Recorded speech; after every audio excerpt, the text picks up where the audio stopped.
What's up guys, Jordan Nothing Gilbert here, and right now I wanted to tell you guys a bit about who I am and why I deserve to be teaching you. Now a lot of you coming here might know my history from competing all the way in 1.6 to CSGO, but some of you may not know that I've competed and played Counter-Strike for about 18 years. Now of course early competition was just me playing against my brothers or friends at a local LAN center, but I did start back in beta 5.2 when M4 had a scope, you could shoot deagles midair accurately, and all sorts of fun stuff like that. Point being, I've played this game for a long time, and I've also played competitively at the top level of Counter-Strike for about a decade. I played first for Evil Geniuses in 1.6 and won probably over 100 Counter-Strike 1.6 tournaments, and then going to CSGO, I played mostly for Cloud9, a little bit for Complexity, and of course you guys probably are more aware of that side of things. If you're not aware of that and you only are watching me for the first time now, well, that's awesome. Long story short, I guess, is I've been on the top North American team for a better part of that decade, almost all the time if you want to count maybe the little gap in between the games. So I look forward to teaching you guys. I've played pretty much support roles. I've played entry fragger, lurker, in-game leader, and I've given probably, I don't know how many hundreds of hours of individual one-on-one lessons. So I really am excited to take that information and put it into this guide. Of course, there's always more stuff to teach, guys. I look forward to you guys reaching out, asking questions, and part of this course is you guys taking what I teach you and expanding on it and finding your own strengths and your own weaknesses and getting involved. I'll have some activities throughout. I look forward to teaching you guys and having you guys follow along with these activities, guys. So let's have a good course, and I'll see you in the next section.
Alright guys, I wanted to talk really quick about how this course will engage you.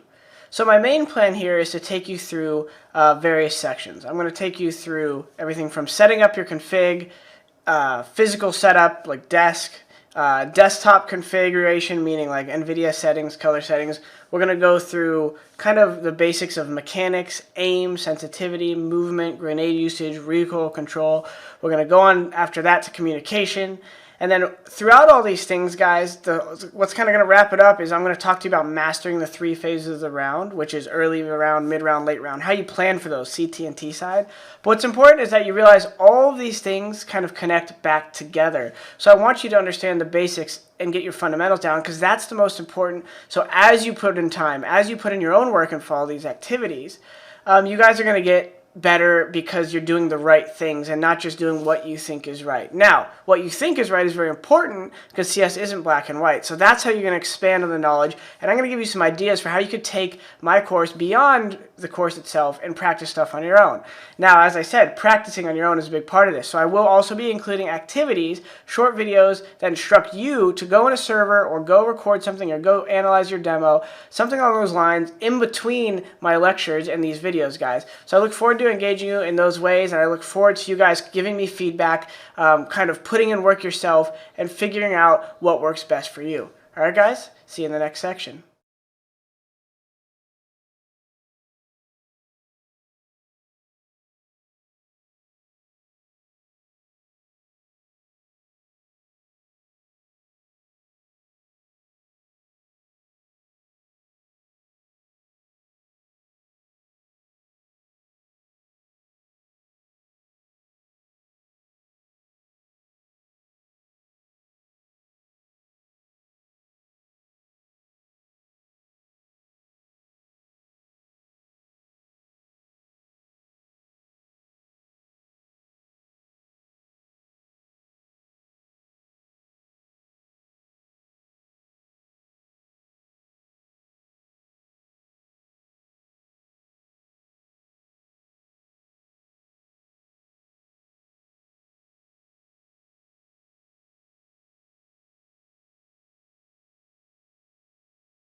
What's up, guys? So before we move on to the next section, I wanted to tell you guys a little bit about what you should expect to know or be able to do by the end of this course. Now, you're going to be able to implement the fundamental concepts that I talk about, whether it's aim, recoil, movement, positioning concepts, all the way up to how you set up for a round, communication, retaking, clutching, all these things. You're going to be able to understand why I want you to do those things. And then you're going to learn how to think properly about CS. I see a lot of people, even at a semi-pro level, are only good because of their natural ability to aim or shoot well. But they actually make poor decisions constantly. So I'm going to hopefully help you master how to make better decisions throughout this course. And then the most important for you as an individual is that I'm going to help you guys learn to progress by understanding your own strengths and your own weaknesses, because that's the way that you progress in anything best, is by furiously attacking your goal, understanding with confidence where you're weak at, right? It's very important to die as much as you can in CS because you want to learn the different ways that you can lose to your opponent. The more ways that you see that they can defeat you, the more ways you're going to have a counter to your enemy.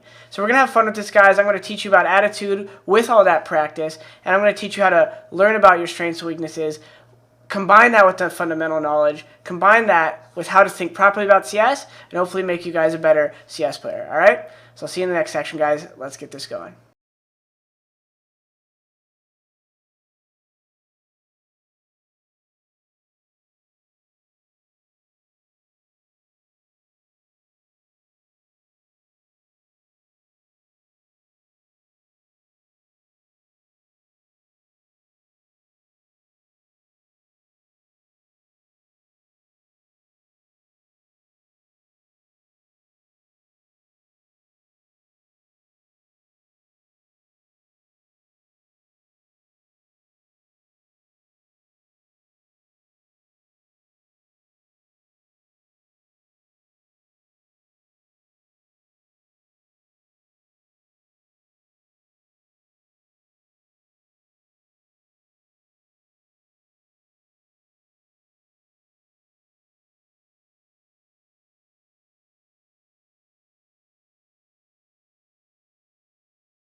What's up, guys? So in this section I wanted to talk to you guys about how I went pro and some of the things I did intentionally and unintentionally that might have helped me get here.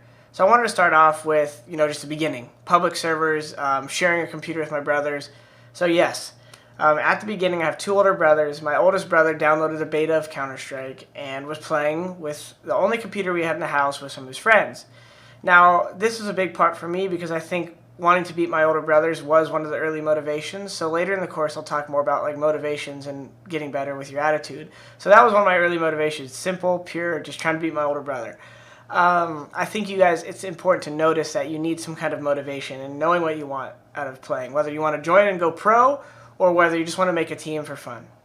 Now, obviously at this time I just wanted to play for fun and play with my older brother. So this is consisting of me sneaking into his room and just trying to get better, just playing literally public servers back in the day. There was no matchmake when I first started Counter-Strike, and you had to use something called IRC, Internet Relay Chat, to try to coordinate with other people to play once you actually even got to that level. So at first I was just playing public servers with my older brother, playing, just literally any mod, jump maps, surf maps. I don't even know if those are out yet, but 2 vs 2, crazy maps. One of my favorite maps back in the day was DE Rats. You were the size of a rat in a giant kitchen. Was one of my favorite maps of all time. And so it was just having fun. So guys, remember at first the key to progressing is just finding the joy in CS. And then, realizing how competitive you are, what you want out of it. So start with the fun, don't put too much pressure on yourself, and then figure out what you want out. After that, one of the pivotal parts of me going pro, and I'm going to expand on in the next video, is just LAN centers, is going to LANs and interacting with people. Now, depending on where you live, that might not be as viable. So at the end of this section, I'm going to talk about some ways you could approach networking and socializing with people in other ways, in the current scene. So the reason I want to bring that up is because I think it's very important to network and socialize. It's not all about just getting good on your own and just magically one day you get an offer. You have to build friendships and network and play with players at your skill level or higher if you want to progress and get better, guys.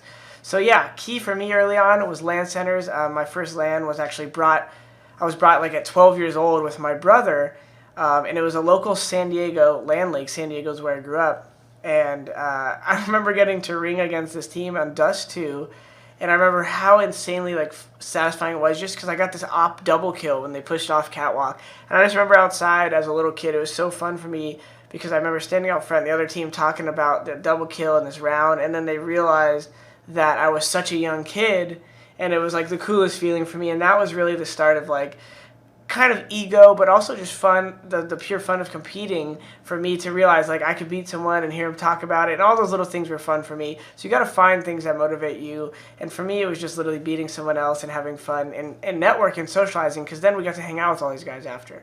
All right, guys, so next up we'll talk about joining teams, playing at LANs, and that sort of thing.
Guys, in this video I wanted to talk to you about a couple things. So after I started playing and just having fun, my next goal was to join a team, build my reputation, and kind of play at local LAN tournaments. And one thing that I didn't realize was super important also with this piece was mentorship.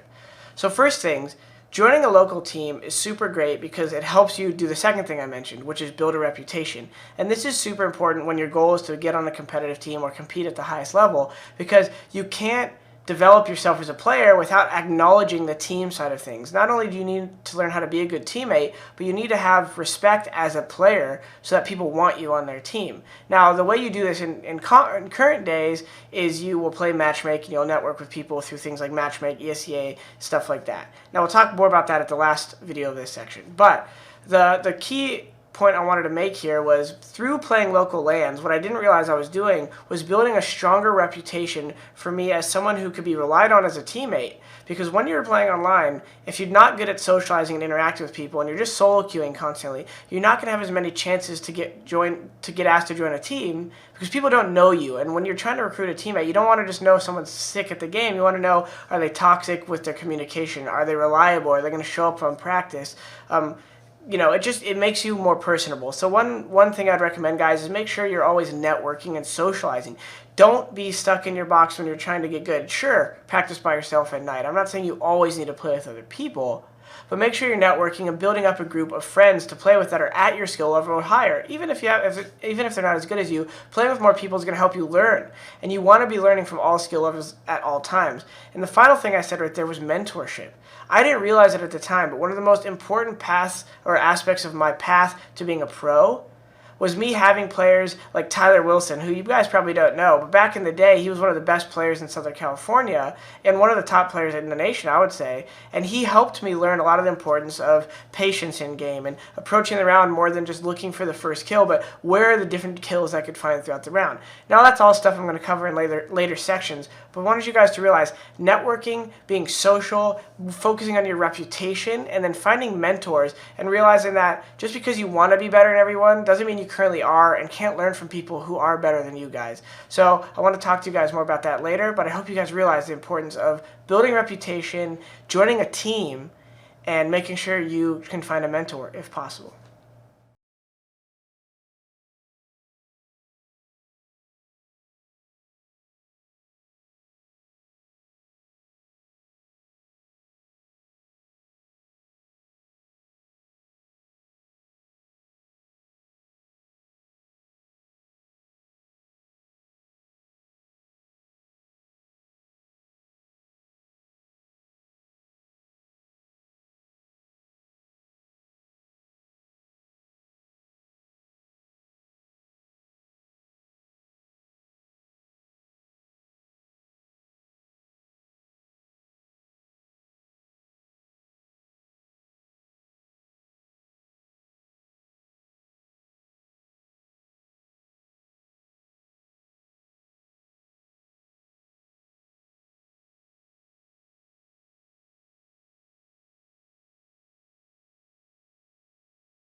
Alright guys, now I want to talk about when I got my first opportunity. There's not always one direct route to going pro, and that's the tough thing. And one thing I'm hoping you guys will get from this course is that the key is attitude and how you approach your practice so that an opportunity like this comes your way through as little luck as possible. Now, I did get lucky because the first opportunity I got was in Southern California, but there's a lot of other players that they could have chosen from, which is why I stressed building a reputation in the previous video. One of the key things you could do is have a good attitude and network with other players at or around your skill level, at or around your region, and just get to know more people. What happened was a pro team named X3O, maybe 10th best in the country at the time, but still a solid team, had a tournament in Southern California, and one of their players was stormed in and couldn't leave their country or their city. Now these guys needed a ringer, and like I said, could have chosen from a number of players, but ended up hitting me up. This was a massive opportunity, and I think it was even on my mom's birthday, and she still drove me to LAN. Shout outs to my mom for being a big part of the reason why I got to a lot of tournaments when I was younger and didn't need to ask other people for rides. So when I got this opportunity, I realized that when I got there, my key was not only to try to play good, but to continue trying to be someone who communicated well and had good habits. The thing I learned from those previous couple years of just playing online is people tend to not like the kids who had really sick aim, but just played for themselves and maybe didn't communicate well. So what I realized is, hey, I'm going to try to be vocal, say what I'm doing, and offer up as much support as I can for other players, because I'll get my chances to shine maybe in the clutches or entry fragging opportunities, and that's exactly what happened. At this LAN, we ended up causing a couple upsets of teams ranked higher than us in the country, and I think we got to the semis and then lost. Now, it didn't really matter what place we got because I was able to make a name for myself and get respect as a player who can compete on LAN with some poise, focusing not only on getting frags but communication as well. This led to my first kind of pro contract with eMazing Gaming, which was, I think, a couple $100 a month and some gear. But what that led to was my first real pro contract, which was on Evil Geniuses, which was sponsored by like Intel, Newegg, and a bunch of other companies that gave us a little bit higher salary. I forget if it was $500 or $800 a month at the time, but we got laptops, paid travel to all the boot camps. And aside from me telling you guys everything we got, the key there, guys, was your opportunity. You never know where it's going to come from, but you need to focus on building up the fundamentals, being a good teammate, well-rounded, not just the best entry fragger, but understanding why you need a lurker, why you need to have a good attitude, why communication is important. And I think I got lucky to have some mentors and to have a pretty good attitude when I was younger and focus on those things so that when the opportunity was potentially there for me, they gave it to me because they saw these things. And I found that out because they said those exact things to me after LAN. We picked you up, Jordan, because we heard you were a good teammate and a good kid who had skill. So guys, I just wanted to stress the importance of understanding why attitude, why networking, and building a good reputation is key, because you're not just going to get pulled out of solo queues out of nowhere. It's all about compounding all of this work and all of this stuff for your reputation and your skill set to be a well-rounded player, and more importantly, almost a well-rounded person, so that people recognize your ability to be a good teammate and get that chance to go pro, because there's not one road to Rome in this case, guys.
Alright guys, this is going to be the final video in this section. Now what I wanted to talk about is progressing in the scene today.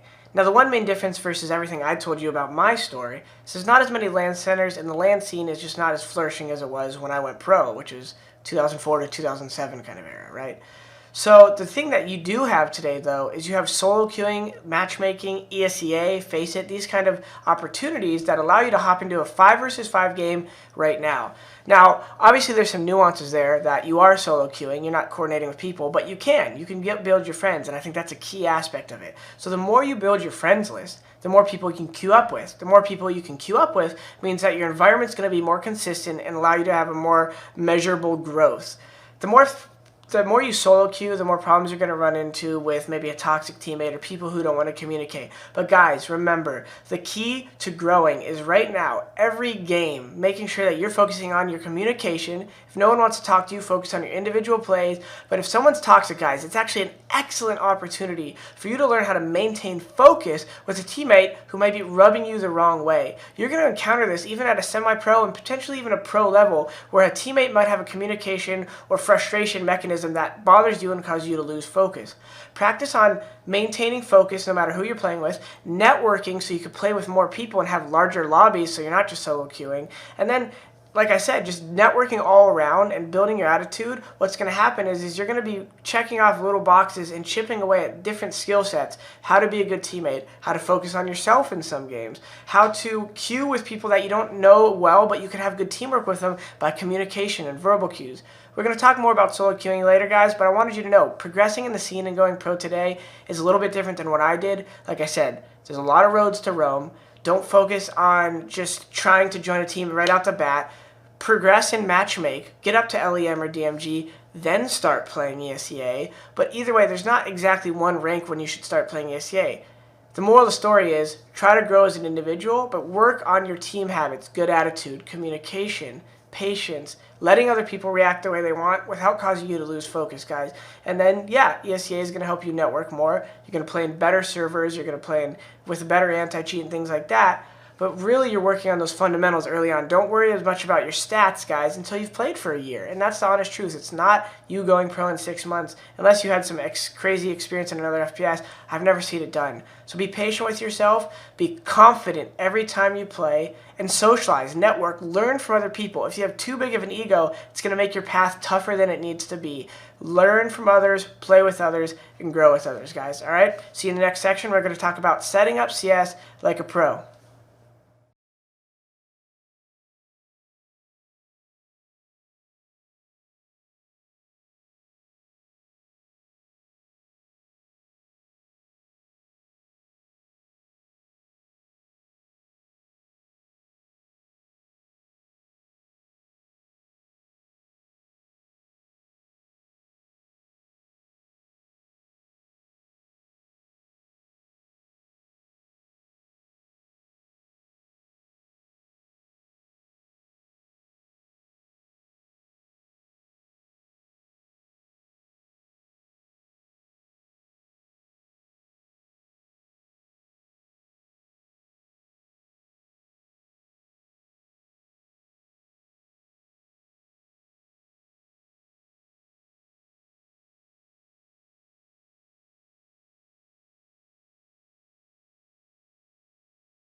What's up, guys? This section we're going to talk about setting up CS like a pro.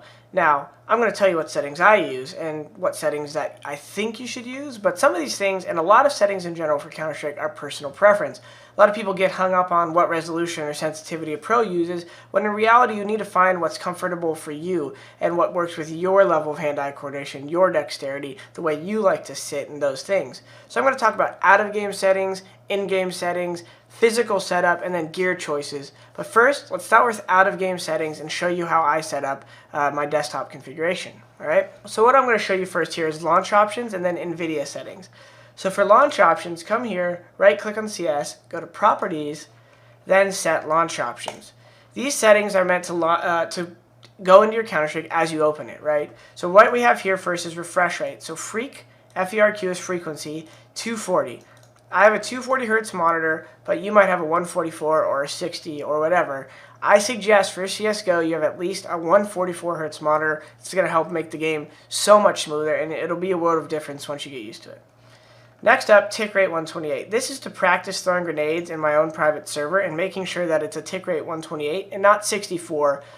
64 is matchmake, 128 tick is pro servers, ESEA, Faceit. It's basically just a smoother, faster server. It's like refreshing twice as fast, something like that. I don't know the technicalities, but it's better. If you want to practice nades for 64 tick, change this to 64, or just remove the command because by default it's 64 tick. Client port 27015, I wouldn't really worry about it. It's for landing. I have a couple setups in my room here, so when I play with friends, this makes it so we can all join the same server without getting kicked off because IP, configurations clashing. Lastly, no vid is just to make it so the intro video to Counter-Strike when you launch it isn't there, so the game launches faster. All right. Going into NVIDIA settings, I right-click on the desktop to get here and click on NVIDIA control panel. In the global settings here, I don't do anything too crazy. The main thing I turn off first is vertical sync. I don't want vertical sync on. G-Sync is a whole separate thing, but I'm not going to go into that today. For quality, I just set it to quality, but honestly, guys, you could literally probably use any one of these and get away with it. This is not going to make or break your path to pro or anything like that. I turned off. I use application settings for max pre-rendered frames. Some people like to use 1. Again, preference. The other thing I changed is I do prefer maximum performance here at power management mode. And then I just turn off like the anti-aliasing stuff. Anti-aliasing mode, I let it be application controlled because I turned that off in CS, alright?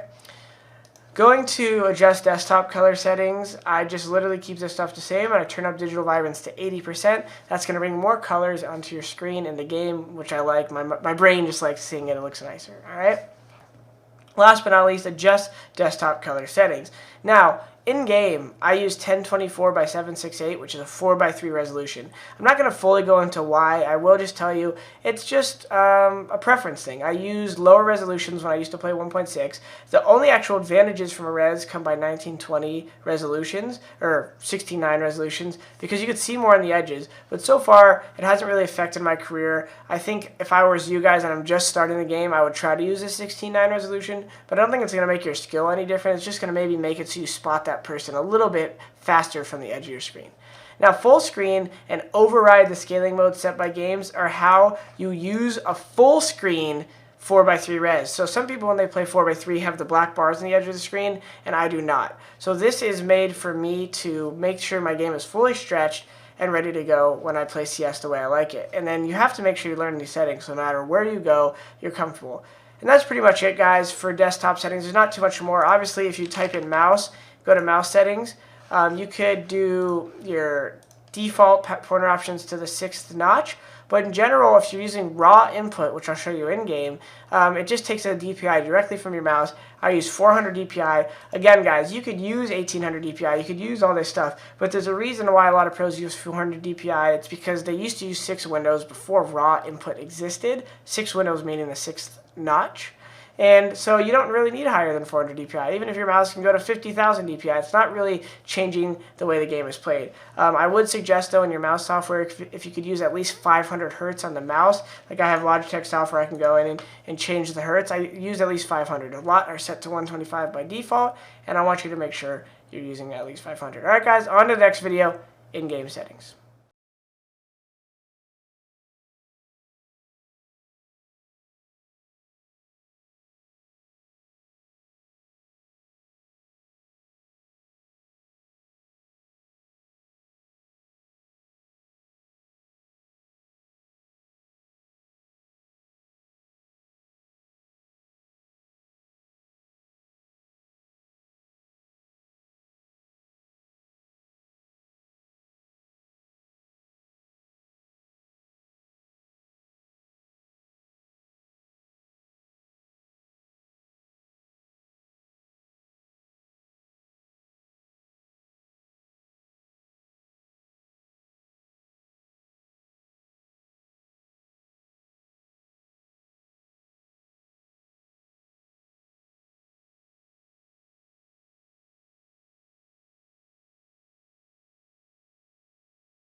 Now it's time to talk about in-game settings. Like I said in the first video, your settings are personal preference. Now, I can give you an idea of what I use and what I think is good to use and some things you should probably do, But in the end, going pro is not contingent on your settings. You need to learn to find your comfort zone through some drills I will show you in future sections with mechanics and related to aim and sensitivity and movement. But overall, you need to find what works best for your hands and your mind when you're playing the game. And I'll give you a couple recommendations along the way. So we're going to look in game right here and look at some basic settings. Now the first thing when you guys launch the game that I want you to do is come in options and go to game settings. First off, make sure you enable developer console so you can pull up console like this and put in commands. Secondly, turn off instructor game messages. The hope is that I'm your instructor. You don't need any game messages even if you're a beginner, and turn those off as soon and as fast as you're ready. Now next up, one of the first commands I want to show you, which is kind of jumping ahead in a certain way, but in reality it's important, is CL_radar_scale. I like to make my CR radar scale 0.5 because it actually zooms out the radar on the top left so you can see more of the map when you're playing. And then next up, CR_radar always centered, and then I don't know why it's 0.6, but it should be 1. As long as it's 1, it's always centered on you as a person. Now, if you really want to change this and you find that you can use radar better with that set to 0, that's fine. Just find your comfort zone with using radar, and I suggest you using radar scale 5 to see more of the map. Next up, we're going to talk about resolutions. This is one that people always ask me, what do you use? Why do I use this? Guys, I've played 1.6 for a long time. I've played CS for 18 years. I don't need the max resolution to see ahead long distance, for instance, and that's most time people's question.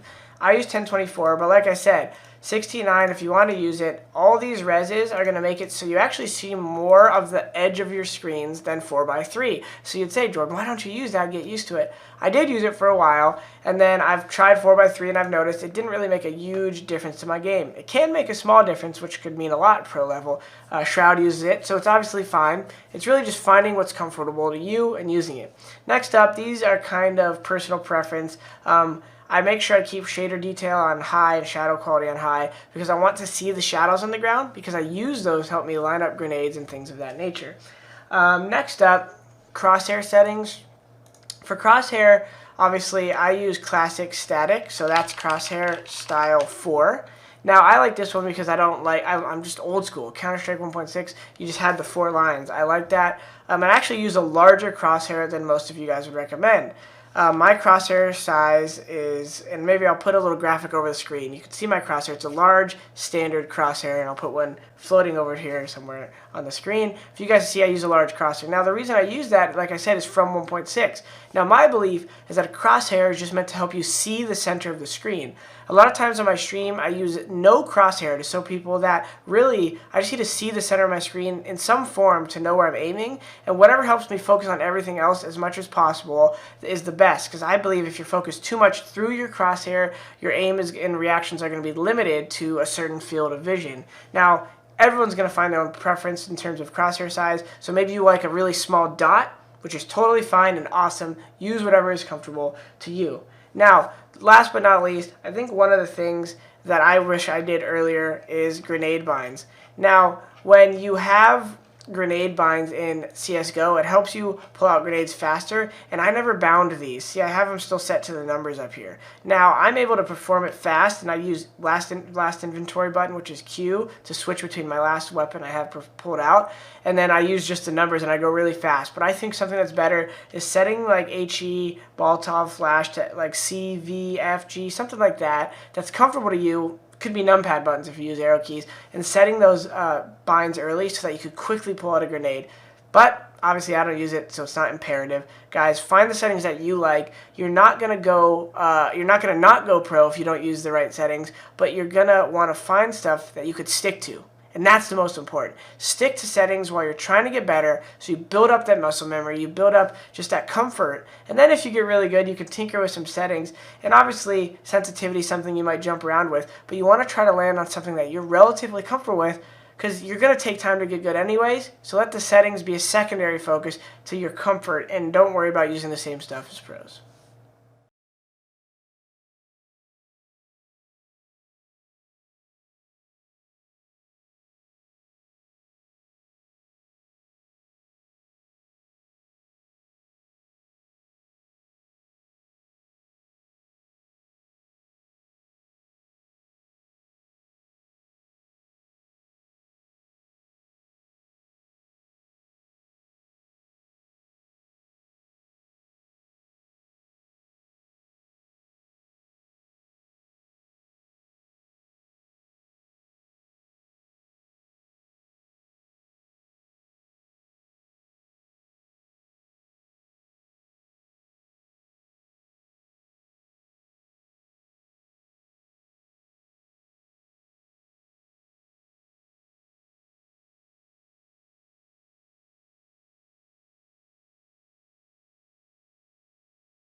What's up, guys?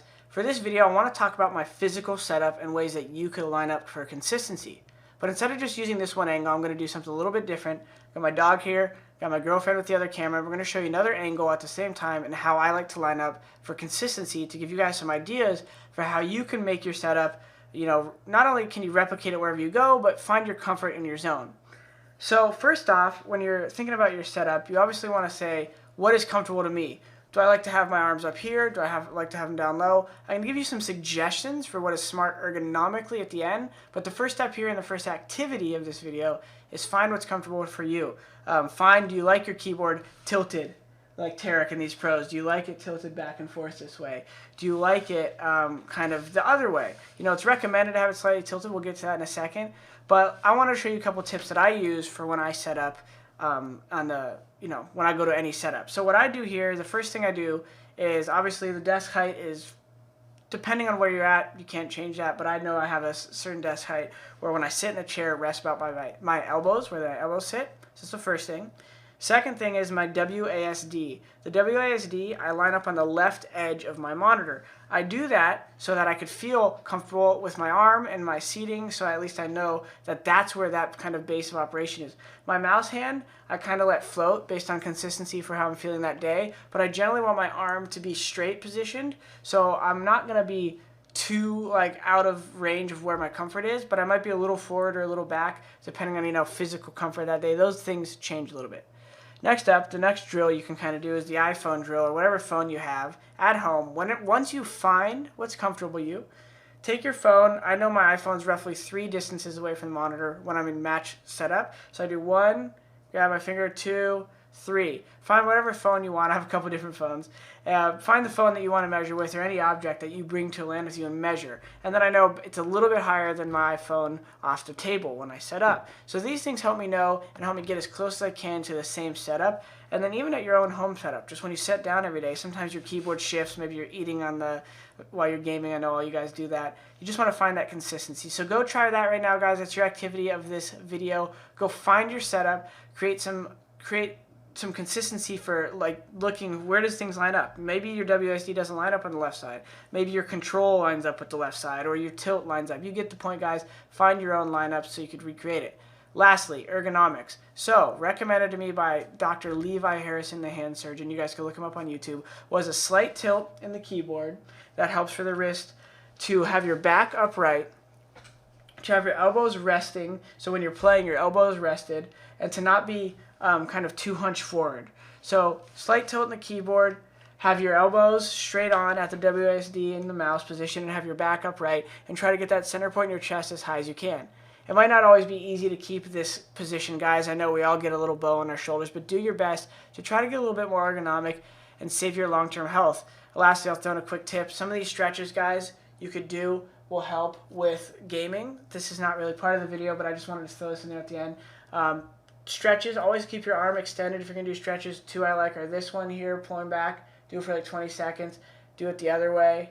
One is keep your arm extended, put the thumb across your palm, close it, and then point downward. That's going to get across here. Again, Dr. Levi Harrison on YouTube has a lot of great videos. So anyways, guys, go find your setup, find your comfort, and create the lineup for consistency right now, guys. All right? See you in the next video.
Alright guys, now I want to talk about gear choices. So I'll go over my gear and let you know what I use, and then let you know what I think is fine for you to use, or what works, or what might be the best option.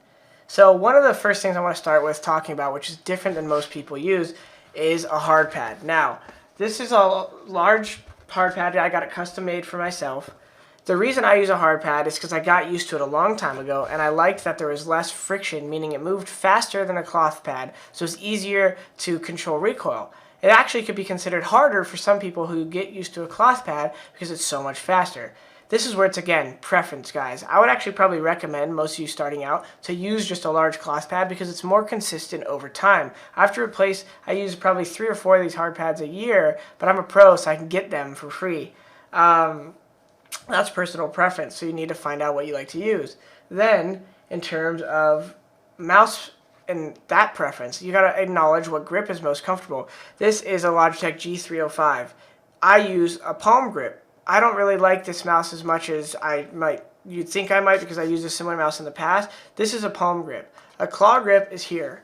A claw grip sometimes is better for these small mouse that have less, forms for your hand to fit in. You know what I'm talking about? There's larger mouse that kind of force your hand to hold it a certain way. I would say those are better for a palm grip, but again, it's preference. People with claw grip like these, because it's very easy to kind of find your finger points and just kind of hold on to it the way you want. Whereas with a larger mouse, I don't have any examples right here, you would want to use a palm grip because it fills your hand more. Find your comfort with what kind of grip you want to use, and that will also help you acknowledge your sensitivity and make it feel better in that sense. Another thing to consider when getting a mouse is if it's ambidextrous or ergonomic. I like ambidextrous, meaning it's right or left-handed, because I found that I could move my grip in ways that I want depending on where my hand is on the mouse pad. Sometimes you get caught this way on the edge of a mouse pad and sometimes this way. I found ambidextrous was easier for my hand to control both directions. If you have a right-handed or a left-handed mouse that you like, more power to you. I would say that if you're a claw grip user, you would probably be better off using an ambidextrous, but if you're a palm grip user, I would say you could kind of go either way. Now, keyboard. Keyboard is actually something I think isn't as big of a deal as long as it's a mechanical keyboard. Mechanical keyboards are important because you can press a bunch of keys at once and there's a certain type of feel that is consistent with them. Right now I'm using a keyboard with cherry switches, and I just think as long as you have a solid keyboard with cherry, brown, blue switches, you're going to be fine. I don't think switch is going to make a huge difference, it's just how much sound you want. As you can hear with the cherry, it's pretty loud. Blue's even louder, and brown is a little bit softer, so it might just be a feeling thing for you. Go try out what you think is best. When it comes to headphones, right now I'm using some wireless headphones. I think wireless technology for headphones and mice is better than it has ever been before. When I was working with Logitech, we tested out some wireless mice that were faster and more responsive than a lot of the top wired mice on the market. In terms of headset, wireless headset's great when I'm streaming because I can walk around the room. They cut out sound. The one I'm using some HyperX Flights. Logitech makes some good ones. I'm not biased to any one brand. A lot of the brands make some great gear. One thing I wanted to say is that people overanalyze their sound. They think I have some pro sound. And one story I like to kind of anecdotally share with you guys is when my team, Cloud9, won the EPL Season 4 Finals in Brazil, and we beat SK for the finals, I was actually using $8 Panasonic in-ears on the stage under the helicopter headphones. The helicopter headphones that we use on stage are meant to block out the crowd noise. White noise is actually being played in those headphones. We only use the mic from them, and then CS sound comes through the in-ears. And I was using $8 in-ears, guys, plugged directly into onboard sound, and still hearing just fine. So don't overanalyze sound. Learn to recognize what sounds mean, and your headset should be just fine, guys. Find gear that's comfortable for you and that works for you, and any of the top gaming brands are generally going to provide gear that will help you play just like the pros.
guys, it's time for our first activity. It's going to be time for you guys to go set your settings.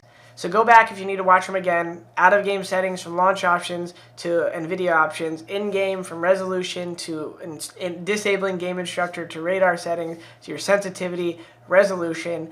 And then go to physical setup and let's line up your keyboard to your monitor. Find things that line up with the way that you're already comfortable. And then of course, if you guys can, take into consideration the ergonomic suggestions for your health and your posture that I suggested. And then let's tie all these together, guys. And even if you need to make some adjustments, this is about finding consistency for your game for the long term. So find what you already like and then maybe make some tweaks now if you think it's early enough in your career to really build a comfortable setup that you could recreate no matter where you're at.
What's up, guys, and welcome to the mechanics section. In this section, we're going to cover everything from movement and aim to recoil control, grenade usage, and positioning.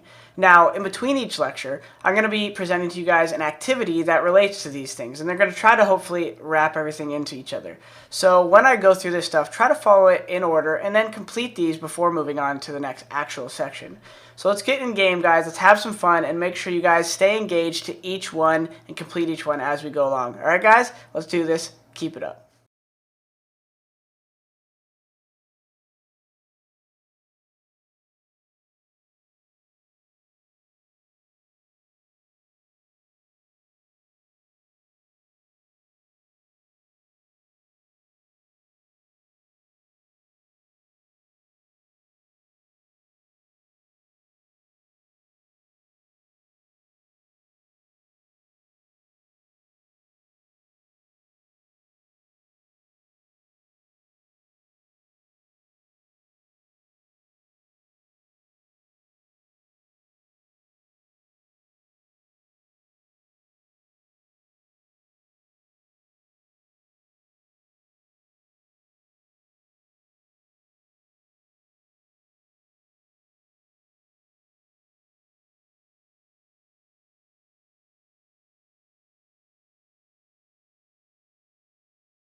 What's up, guys? It's time to jump straight into an activity. So I know we haven't even begun lecturing on anything yet, but the first activity I wanted to take you guys through is finding your sensitivity. This is key for the mechanics section because everything to do with the way you interact with the game is how you move your mouse and how you move with your keyboard hand. So first off, with your mouse, you actually get to choose your sensitivity.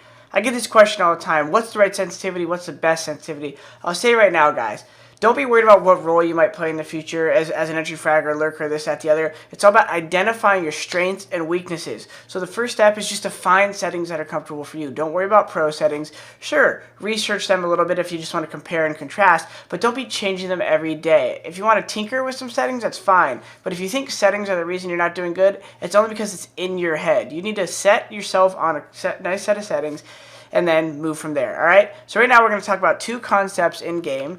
Well, actually really one main concept, which is just averaging. And then the actual drill is tracking an object while you're moving. So the concept is averaging, which is just try high and try low sensitivities and then kind of practice the way your wrist feels between them. So what I mean by that is, say we take this object, for instance, and I strafe left and right, and I follow it with my right hand, obviously my mouse hand in this case. Some of you it might be the left hand.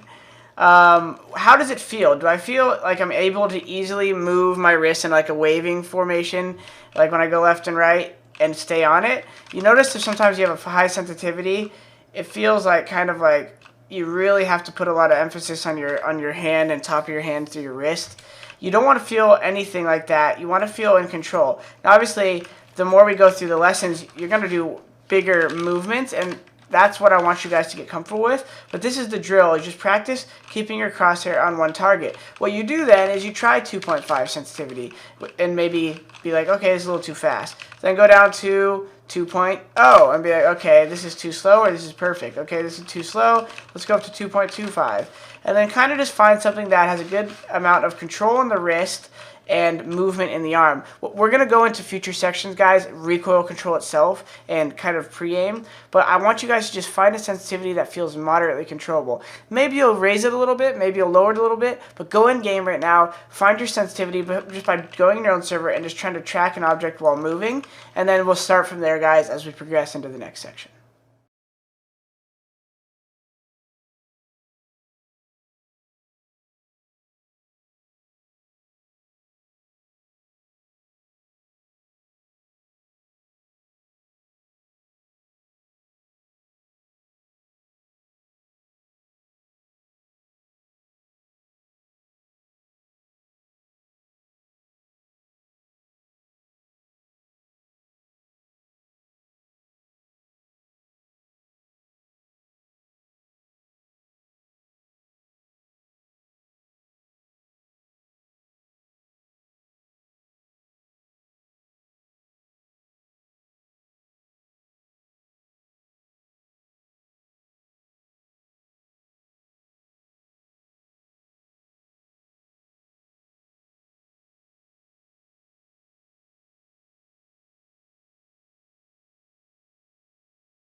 What's up, guys? In this video we're going to talk about aiming and crosshair placement. We're going to cover crosshair placement itself in the game, we're going to talk about flicking and the different mouse movements, and then we're going to talk about your range of control between your arm and your wrist. So I'm going to jump straight in game and start talking about crosshair placement first. A lot of times people ask me about aim and they always want to know, like, how do I hit more shots? Well, the first aspect of hitting more shots is actually being able to put your crosshair on the enemy. So the first thing I want to talk about is crosshair placement and being logical.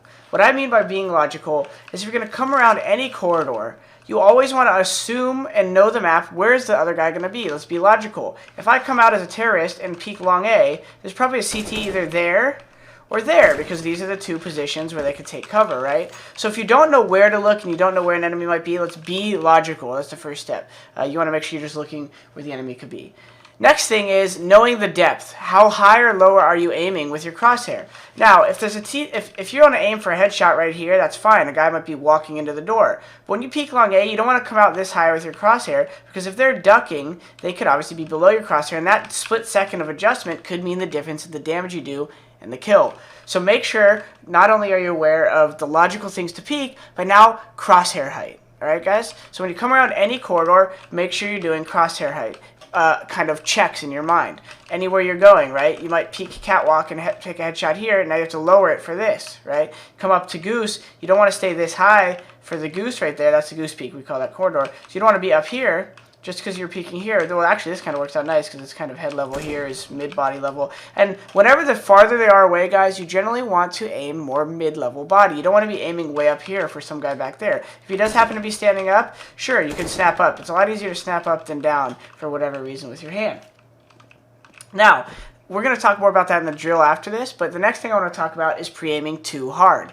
It's always good to pre-aim and like kind of look towards the next area, but I have a common problem where obviously guys could be holding this angle, this angle, this angle, this angle, right? All four of these lines are pretty common angles, right? We're going to talk more about positioning in the angles next video, but right now I want you guys to realize, don't always just come around the corner this early, because there could be a guy standing here. It might be obvious for a lot of you guys, but I want to make sure the people that are newer to the game aren't just coming around peeking like this when there could be a guy here. Make sure when you're coming up a spot like catwalk, you're clearing angles that you can without peeking all of them at once. You don't want to just run like this and peek everything at the same time. You want to peek this one, then that one, maybe then that one, and then jiggle peeking is something we'll talk more about. But jiggle peeking is basically just showing your body and then coming back to the peak so that they maybe take a shot and mess up their recoil pattern, right? But anyways, you do want to take angle by angle, guys, when you're working on your aim. So crosshair placement is all about logical aiming and then not pre-aiming too hard, all right? Next up I want to talk about is flicking, all right, guys? So anytime you're thinking about aim, you're thinking about how do I just get better aim? Well, obviously deathmatch and all those things are drills we're going to talk about in the course, but better aim in general is two things. It's you being able to just steadily put your cursor on someone and then also being able to snap over to someone who's not near your crosshair, right? So, flicking, and the reason that flicking is good is because you're going to have two mechanisms, and that's the third part of this. Two mechanisms when you're aiming. You have your arm, which is good for the big movements, and your wrist, which is good for the small movements, crosshair adjustment, recoil control. So when you're aiming with your arm, you want to be aware to practice your flicks. You want to be able to realize that your arm is going to be doing the bigger movements, and your wrist is going to be correcting the small ones. So this is my range of control from here to here with my wrist. That's where I could have my arm planted and just snap to somebody with only my hand. Now what you need to realize is when you're flicking, guys, it's not just one big perfect movement. You watch people like Shrouder, any top aimer, and you think, even myself, right, you think about that everything was one smooth movement. And it looks like that because they've practiced what I'm about to show you so much. Basically what you're doing with a flick is you're throwing your arm from your elbow and then you're correcting with your wrist. So say when I flick, my flick is here, my wrist corrects. So while it looks fast, right, to some people, you snap onto the head. A lot of times when I have an opponent, I even get that next level of accuracy because it really dials me in for the kill. But say I'm shooting someone right here, and there's a head right there, and I snap over. See how my first movement was a little off him, but I corrected it? So you need to understand flicking, you're not going for absolute perfection on the first movement. You're breaking it down into two things, your big arm movement and your wrist movement. The way you practice using this is in deathmatch, just whenever you see a target, don't look at them and swipe away, swipe back, and go for that kill. Alright guys, the last thing I want to mention is what I already touched on, which is range of control. Your arm versus your wrist. Your arm is a bigger mechanism. It's harder to control. The lower the sensitivity, the more of your arm you're using. The higher the sensitivity, the more of your wrist you're using, right? So whatever your sensitivity may be, realize this fact and realize that the more you're using your wrist for the finer moments, like if a guy's here and you want to snap up here, the more you could use your hand for that, the more precise you're going to be with your movement. Realize your arm is great for adjusting. I use about a 1.95 sensitivity, 1.85, somewhere in here, with 400 DPI. A lot of times, if I'm shooting here, I need to snap to window. This is my wrist. My wrist ends there. So I use my arm to help snap me over, and then my wrist to precisely point where I want. And my arm is here, but my headshot needs to go up there. So realize the difference of those three things, guys. Crosshair placement, being logical, knowing depth of field, so that when you're peeking, you're not peeking too high, right? Obviously, I'm looking for a headshot right here, but when I go to spawn, make sure you're adjusting your crosshair. The hardest to remember is on the same plane, like at long A. You're aiming high right here for headshot, drop your crosshair a little and aim lower for the corner. And last but not least, understanding flicks and range of control. If I moved a little too fast through that, guys, don't worry. Follow the activity right after this, and we're going to talk about more aim tips and tricks.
Alright, what's up guys? Here's the next activity. We're going to talk about pre-aim practice and then duel review. So first of all, pre-aim practice, pretty straightforward. What you're going to do is you're going to come in game with a friend, ideally. You could do it on your own, just like this. And practice peeking things versus each other at different depths. Practice peeking the opper who might play on the ramp from right here.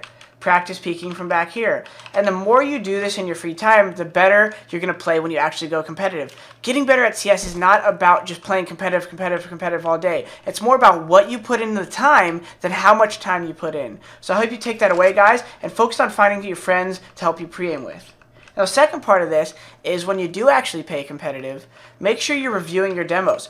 Go back and watch a demo of yourself, POV preferably, and see how many duels that you lost and why you might have lost those. Was it due to the pre-aim? Did you come around this corner, the guy was standing here, and you came around here and you pre-aimed too hard here, and he shot you and you had to react and he killed you too fast? Focus on trying to learn what your problems are, because when you're playing at this stage of your career, whether you're beginner, intermediate, or expert, you still want to be reflecting on all the problems you have, and it's more important to approach CS with this mindset so that you can reach your full potential. If you're being stubborn and not revealing, you're never going to reach that potential. So find a friend, practice pre-aiming at different distances, whether you're peeking a corner from here or peeking it from here. It can actually be a difference sometimes in how high your crosshair needs to be adjusted, just slightly. And then review the demos when you're playing by yourself or with a team, and watch your POV for maybe when your pre-aim was off, when you miss a duel. It actually might make you find confidence because maybe you didn't make the wrong play, but you executed it poorly. Alright guys, see you in the next video.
What's up guys, it's time to talk about probably one of the most important aspects of CSGO, recoil control. Now, when I talk about recoil control, I want you guys to remember an important aspect. When you're playing in deathmatch, it's one thing to be focused on your recoil control and think about the shooting style and what gun you're using and all these other information that might be up in your head.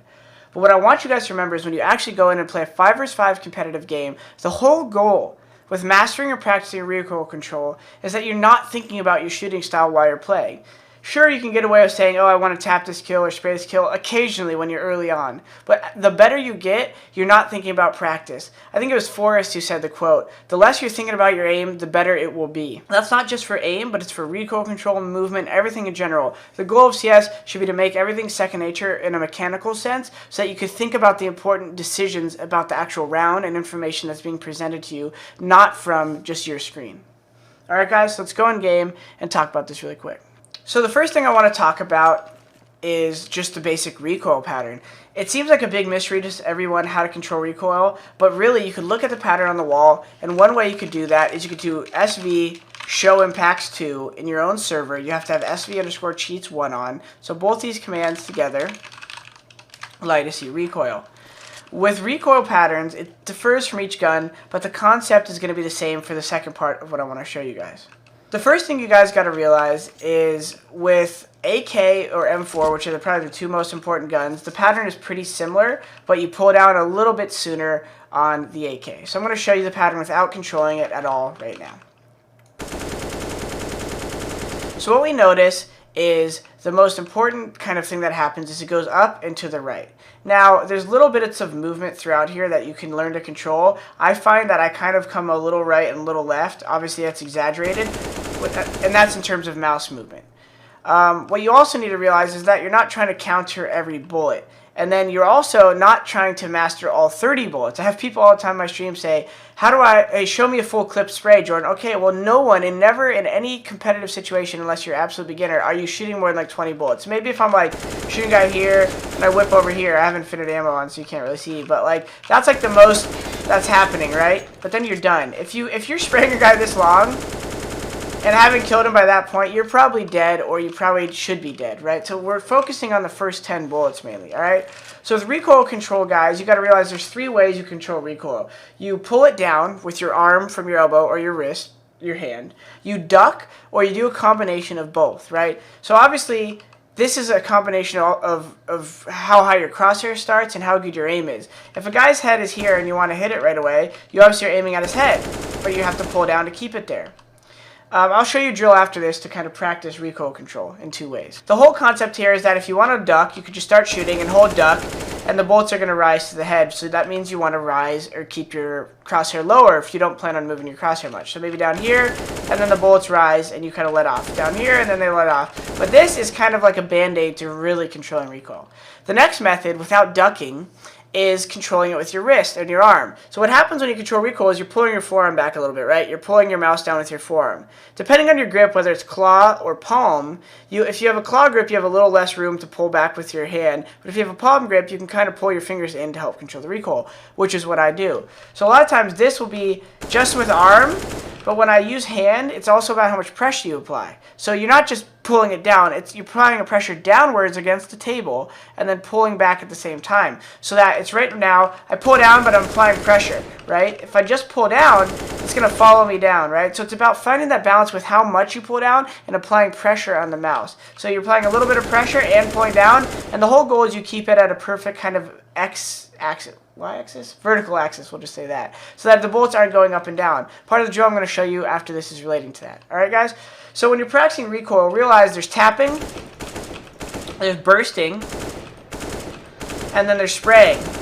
You'll see me spray a lot in close and medium range because I just believe as long as you can control it, it's the fastest way to kill someone. If they're a headshot spot like this, I'm going to try to burst them. But if they're right here a lot of times, I'm actually going to just spray that person down because I'm very confident in keeping my bullets batched in a central area.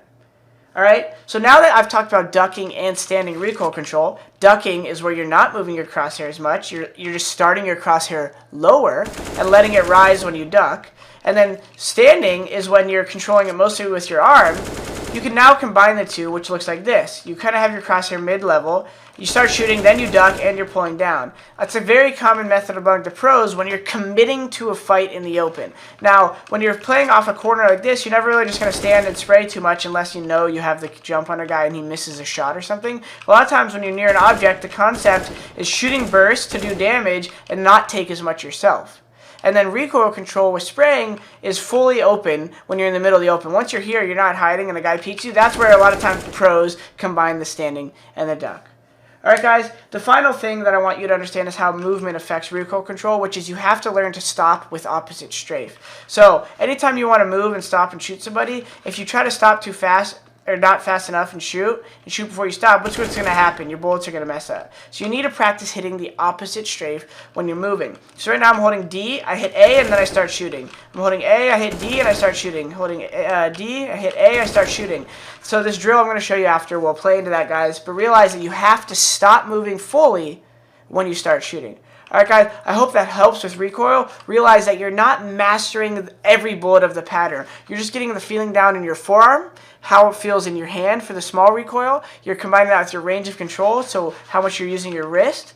And then you're realizing you can use ducking as a mechanism, but you want to practice these separately, which is also part of the drill you'll watch right after this. Also guys, I wanted to give a quick mention. If you feel like you still have some questions about recoil, feel free to YouTube it. I'm not the only one who's done videos on this stuff. I've actually have done videos, and you might find some separate information there. So feel free to Google or YouTube Nothing's recoil control videos on YouTube, or other instructors. You might find some good information out there, guys. The key here is to practice, review, and just keep that process up until you really finish and build that muscle memory so you don't have to think about recoil while you're playing.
Alright, what's up guys? I want to talk about some drills you could do to help you with recoil control.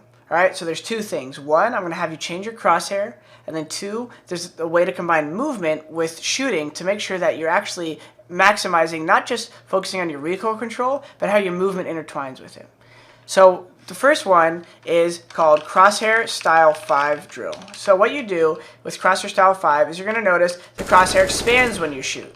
Depending on your crosshair size, the lineup I'm about to tell you might be slightly different, but the first part of this drill is going in deathmatch or in your own server and spraying with just full spraying and realizing that when the crosshair is expanded, the bullets are going to float right above the top line of this crosshair, and that's going to give you an idea of how to see the recoil. When you go back and play, I want you to go back to your regular crosshair. This is help you to establish a feel. Focus with your mind, the feeling in your arm and your hand when you see these bullets with your eyes doing what they're doing. The idea eventually, after you master this course, is to be able to control recoil without thinking about it. You want to be able to feel it in your mouse hand. Alright guys, so what you're going to do is notice this.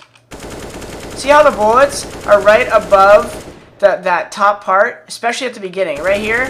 See how they're right there in the center? So use this crosshair to help you look at that and observe it, but also focus on the feeling. You could start in your own server, then go into deathmatch, and you'll notice they very quickly, if you're controlling recoil right, go from the center straight up a line here. Obviously, they jump left and right, but that's for you to control. Don't try to bounce your hand left and right too much with the recoil, guys. It's a very small movement to control left and right recoil, alright?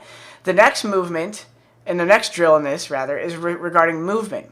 Now, what I want you to do, you can set your crosshair back, it doesn't matter. Go in your own server. A lot of people I taught, beginners, have a problem with this. And this is how you control recoil with movement. Now, the drill, you could be this far from the wall, is going to consist of you bursting only when you're stopped, and then moving in between each burst. So what you're going to do is stand here at a wall, shoot a burst, move, stop, shoot a burst, move, stop, shoot a burst, shoot a burst, shoot a burst, and start getting faster. What you don't want to happen is those bullets to occur. Now, what I find with a lot of my beginner students is that what happens is they have a hard time picking up the pace, because what will happen is they shoot a bullet and they go like this, and they go like this, they get going again, and they go like that. They have a hard time building into that muscle memory, stop, shoot, move, stop, shoot, move, stop, shoot. So this is a good drill. Just start slow, burst, move, stop. Burst, move, stop. Burst, move, stop. Burst, move, stop. Burst, move, you know? And you're going to pick up the pace. Eventually, do 10 reps of this. Every time a bullet goes like that, and they're not where you meant to stop, restart the drill. Start, move, and then if that happens, restart the drill, guys. Do these two things. It's going to help you, for one, see recoil control, and then it's going to also help you practice bursting in between the movement stuff. All right, guys? See you in the next video, and I hope you enjoyed this one.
What's up, guys? It's time to talk about grenade usage. We're going to go over the 3 different ways you could throw a grenade, and then some of the concepts and reasons to knowing these nades, and then some ideas for how you could implement them right now. So the first things first, guys, I want to make sure everyone knows this. I find a lot of beginners actually don't realize this, but there's 3 different distances based on how you click your mouse that you could throw a grenade. The first one is a left click, right? You could throw a left click, that's the farthest. The second one is a double click, so aim at the same thing. The third one is simply a right click. These 3 distances are important to know because you could start utilizing these in different ways. A lot of people that maybe have played old school CS 1.6 and Source, they're just relying on the left click. So if they wanted to maybe peek a guy right here and flash behind them, the old left click method is just like throw a flash like this and peek. The benefit of a right click flash is a different archway, or arch, so that now you could peek with it at a different timing. And also, you could get creative with the lineups and how you throw these flashes. Right click flashes are very useful as well for running, because you could run with it, you don't have to think as much, and you can kind of time it. So by running forward and throwing it, you can actually create a nice timed flash when you're running through an area. You kind of look up, that's a right click right there, and then peek with it, right? The double click flash is also awesome for the same reason. I happen to know a flash right here. I happen to know a flash right here for the double clicks. Right here, back wall, double click, throw this flash. Alright, so see, this flash is a great flash to blind all three things, which brings me to my next point. Knowing these flashes is not just so you could have them thrown randomly, but so you can actually memorize flashes and grenades and smokes that can be used to get you out of tough spots. Now, you want to practice each one of these in your own server, and the way you do that is how I'm showing you right here. You do SV grenade underscore trajectory 1 with SV cheats on. That gives you this green line so you can see where the nades land. The importance of knowing these nades is that so in common scenarios, such as, you want to hit B on cache, how do I just smoke tree room off without just throwing it off the wall? Now, it's good to know the basic way, which is like that, but also, maybe you come here and you find a cool grenade like this, which I've found obviously in the past. You can watch my Nades for Noobs videos on cache. If you guys are looking for some extra help for lineups that I've found and the ones on the common competitive ones, look up Nades for Noobs on my YouTube channel. But the main concept here I want you guys to realize is there's a lot more ways that you can creatively use grenades that you could find in your own time. Find corridors and say, okay, instead of a right click flash right here, I like to throw this flash when the guy's close left because it lands smoother and I could peek better with it, right? I found this one just the other day when I was thinking about it. I found that you could just throw a flash like this and run with it and peek this. So there's always cool ways to find flashes, guys, and the key here is to practice on your own time so you feel the comfort, right? The worst thing is to be standing here and be like, I'm going to right-click flash, but I go like this, and then it hits the wall shorter than I wanted, or I was trying to actually hit the ceiling, but I didn't do it. Like, you do something like that, and it doesn't go the way you want. So practice just sitting here, throwing flashes, feel the distance, and the different techniques to throw them. Now, the last thing I'll mention is exactly that, the different ways you could use flashes. So the first way is a back step with the left click. So the back step is like this. If you want to flash a corridor with left click, you just backpedal as you throw it, and you could actually go shorter. This is an easy band-aid to not really memorizing the distances on right and left click, because if you don't know the distances, you're going to hit the ceiling like that and not be able to hit it. But one way to kind of just like do a shortcut is just back step with the left click, and that's a way to control the distance. Another way to control the distance is moving forward with the right click. So you saw me earlier, the right click is obviously not that far if you just do that. And then if you left click and you're going forward, sometimes it's hard, you have to bank it off something. You could do the underhand while running forward and release while you're looking up, and then you turn from it. Alright? The other favorite I like is obviously banking it off objects. Always look for little corners like this because they're very cool ways to bank a flash off something, right? That will blind the corner over there. So, you could do that for everything. If you want to do a shallow flash, you go like that, and it blinds the guy right there. If that might not blind this guy, though. So if you think he's over there, you get creative, you throw the flash even harder. So spend time throwing these different flashes, left click, double click, and right click, and I promise it's going to help you have more solutions than just your sick aim in getting out these scenarios, guys. And you're going to become a better player. Increased game knowledge combined with increased mechanics and all this other stuff is going to increase game sense, and you're going to actually become a better player. So don't always just focus on hitting DMs all day. Focus on spending time in your own server, going over nades just like I just showed you.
up, guys, it's time to talk about positioning. Now, this section I probably consider to be maybe the most important, even over recoil control when it comes to the mechanics of CSGO and just like winning fights and overall like success in engaging with an enemy. Now, I'm going to talk about three main concepts when I talk about angles. One is on angles, the other is off angles, and there's obviously some details between there. And then the last thing is how their HP or the scenario affects these things and what you can expect. All right, and how it affects the peak, rather. Jumping right in game, I'm going to talk about a couple examples. So we'll start with on angles, all right? So when I talk about these angles, guys, the reason I want you to make sure you're watching all the videos in the course is because I'm dropping hints of each other aspect in each video. So right now I'm talking about on angles, and I'll explain what that is in a second. But one aspect of this is pre-aim. So what I'm going to talk about is how you're pre-aiming and how you're fighting angles with pre-aim, but talking about positioning around that. So on angles are the most common angles anyone peaks when going into somewhere. So if you're going into middle, an on angle would be something like that. Like this is obviously a common angle someone could hold. The on angles are the first angle you see entering any room, and then any obvious like corner or hiding spot, right? So an on angle coming into mid right now would be here. It would be there. It'd be there, right? This is kind of an off angle. I'll explain that in a second. There, right? Any obvious like corner. Now this one right here is actually kind of an off angle, but I'll tell you in a second. It's called like a flush hold, a flush angle, because it's flush with this box. The word flush means like in line with, right? So we'll stick with on angles for a second. Anywhere you go, on angle is where you should expect someone to be 100% at like when they're spotting especially. So spotting is just like they're not trying to kill you. So this is an on angle is right here, right? This is an on angle, right? So these are areas where you're expecting someone to be holding because they could strafe away. They could get the kill and they could strafe away. They can get the kill and they can strafe away. An off angle is anything in between that. So if this line is the two on angles, off angle is anything in the middle of the pie. Now, obviously, this is technically an on angle right here when you peek. So you could say like, this is an on angle, that's an on angle, that's an on angle, because if you're coming up the stairs, people might be holding right here. But anything in between is an off angle.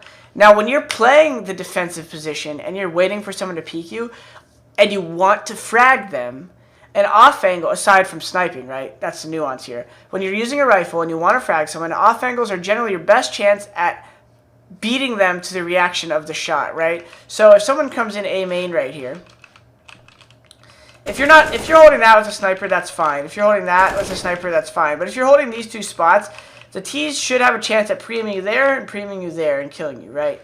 But if you're just standing like right here by this box, you know, that's an off angle, right? Because if a guy's peeking this, they're not going to come around like this and jiggle this and this and this and this, you know. Some pros do that. It's pretty wild, though. But you're also opening yourself up to them spotting your arm before you do. One thing to remember is your elbow on your right side sticks out, whether you use left-handed or right-handed model. The model holds the gun right-handed, so your right elbow sticks out more. So if you're peeking this, obviously, like they could already see me because I'm so close to the wall. They could even see me right here if he's right there. Remember, your right elbow sticks out a little more.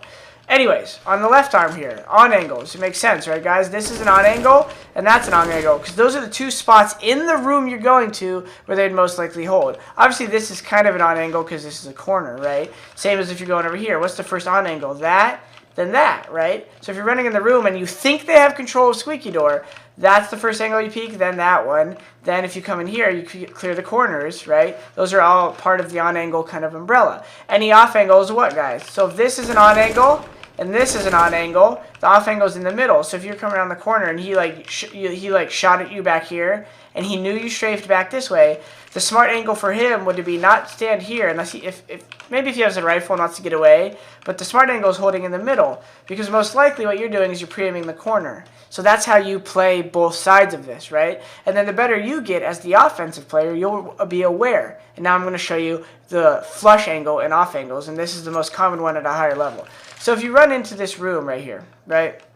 One form of an off angle is a flush angle where you don't have cover. So the on angle running in here is basically the only places with cover would be like right here, right there, right there, right there, and then the on angles are the corners, obviously, but those aren't what we're talking about necessarily. So by on angle, right, we know what we mean, guys, right? The guy could be holding here, strafe away.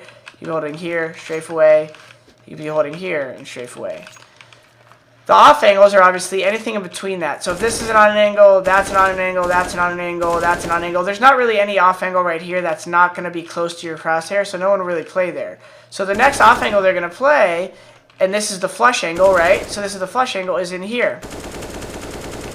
A lot of times pros will use a flush angle because what will happen is they assume that the other person is coming in right here and they're going to jiggle peek the on angles because they know at a higher level that they want you to shoot. So they want you to get a shot off right here. And then they'll know where you're at, then you're forced to hide and they can gain ground on you. So it'll look like this. Like jiggle, he shoots, and now you're coming up here. Now you have the advantage in the sense that it's easy for you to have your crosshair placement.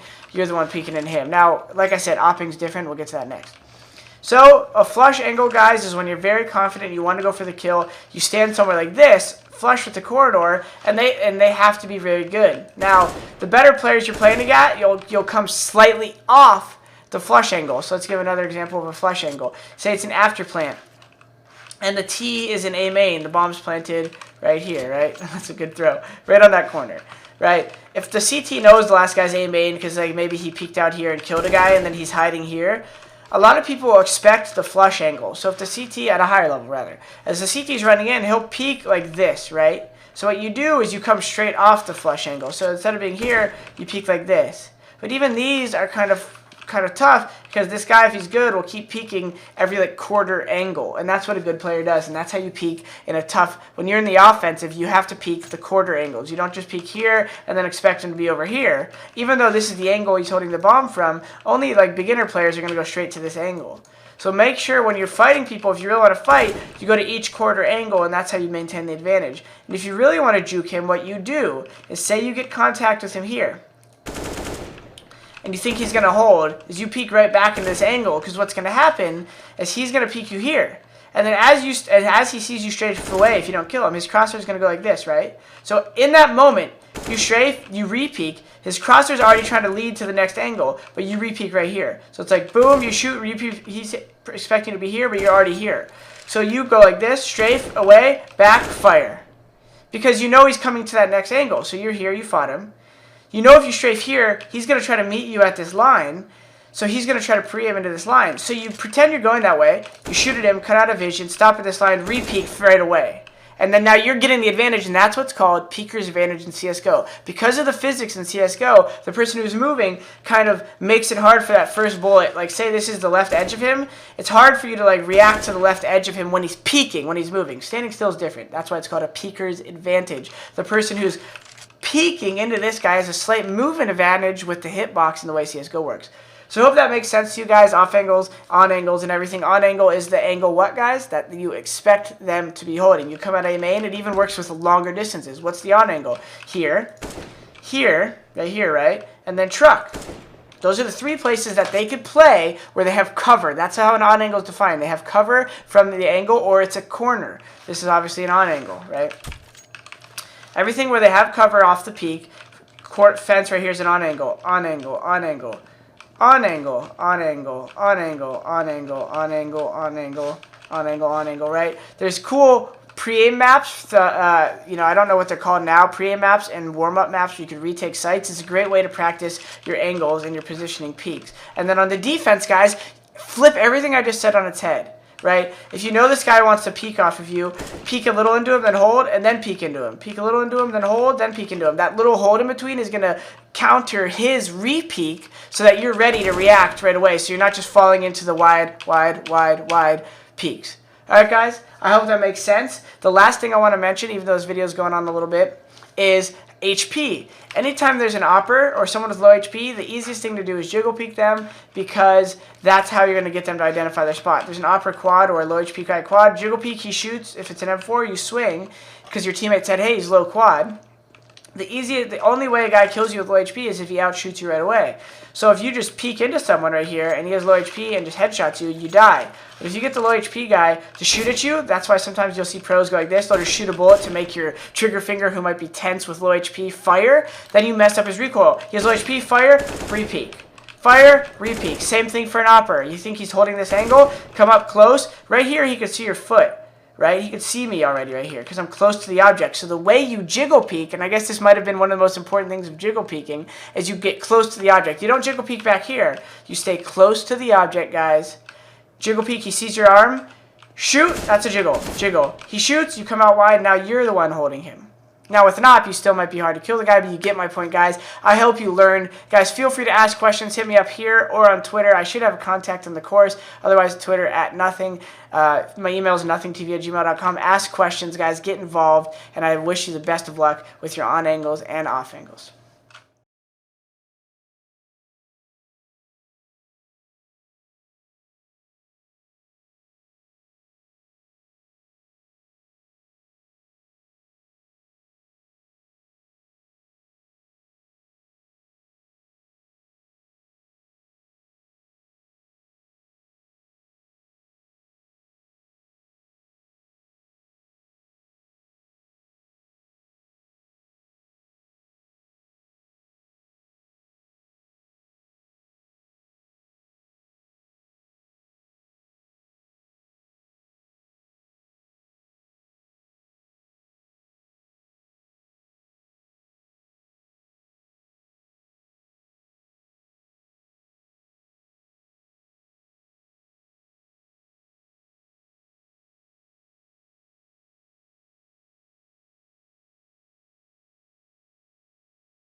What's up, guys? It's time to talk about movement. Now, this video is going to kind of combine an activity within the movement lecture, but I just wanted to talk to you guys about why it's good to have good movement, or what movement can do for your game. So we're going to jump right in game, not waste any time here. And I just want to talk about why it is important to have good movement, or how good movement can help. Yeah, you don't need to be Foon. For some of those who know, you could look that name up, a legendary bee-hopper who could bee-hop through the maps like a madman. Now, practicing bee-hopping is good, and it's something that, like, it's kind of hard to directly teach, so I'm not going to go too much into it. This is just basically you're holding strafe. I'm not holding W at all. You're holding W to get going, and then you let go of W, and it's just A and D, and you're trying to kind of bounce off the movement in the air. So air strafing is something you should definitely practice. So that's why I'm including an activity in this, which activity number 1 is KZ maps. Go practice KZ maps. Those are jump maps if you've never heard of them. It's just like a KZ underscore when you go to the server browser, right? And practice your jump maps. That will help you practice things like air strafing, which is like this. Now, some KZ maps and experts can make you get better at jumps like this one, which I can hit most of the time. Come here and do this, right? So that's really awesome. But the most practical situations where jumps come in handy are doing things like this, where maybe you know an operator is white box and you want to throw a flash to blind him and get away. Well, if you're not good at jumping and you kind of feel stuck, you might just do something like this and jump away. Whereas if you have good movement, you could flash him. You know he's only get blind for a second, and you could do a nice strafe jump away. All right, that's maybe one scenario. Another scenario would be you're coming out bottom mid. You throw, and there's just smoke like this, and there's a sniper holding this.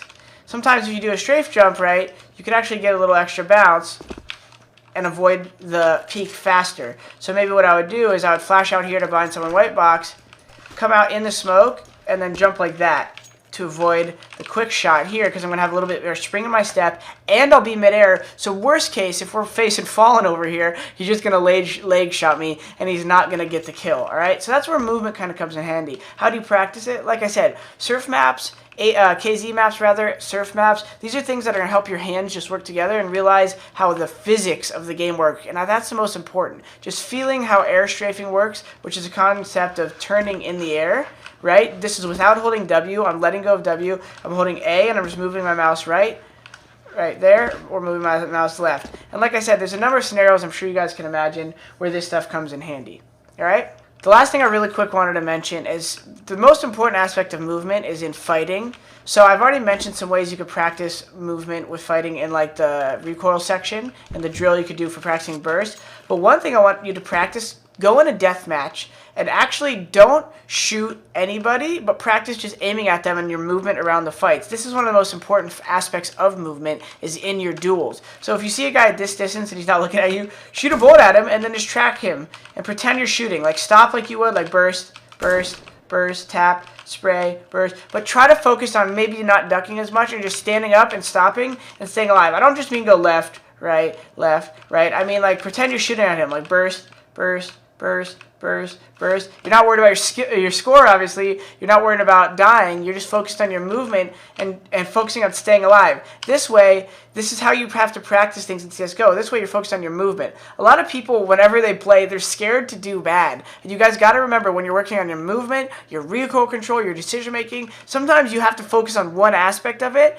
and get good at that, so that when you start playing, you stop thinking about it, but it kind of attaches to the rest of your kind of subconscious when you play, your second nature mind, if you want to call it, when you play, because you can't focus on all these things eventually. They need to become part of your muscle memory. And the fastest way to build them there is to focus on that thing and do repetition. The same way you're lifting weights, you're lifting your weights of your brain here when you're saying, all right, I'm just going to focus on movement when I'm shooting someone. A big problem beginner has is their heart rate goes up when they see someone. There's 2 enemies on my screen. Oh my God, I'm scared. I don't know what to do. Oh my gosh. But if you slowly practice your recoil control on its own, you practice your movement on its own, you practice your movement in duels on its own, your mind is going to slowly start handling these things in a more mathematical way in here, and out here it's going to feel smoother for you guys. So practice movement from KZ maps to surf maps, and realize the power of strafe jumps, and realize the power of having movement to help you escape from situations, or maybe avoid a sniper in creative ways, or maybe get a beat on somebody who's not expecting you to get out somewhere as fast. And it's hard for me to teach you the little details, but with practice I know you guys could get it.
Alright guys, congratulations for finishing the first main section of my course on mechanics, positioning, aim, sensitivity, recoil control, movement, and all those. I hope you guys watched every video thoroughly and maybe multiple times, because there's a lot of tidbits in other videos that talk about another concept, right? So make sure you recap that, maybe watch it a couple of times, do all the activities, and follows up.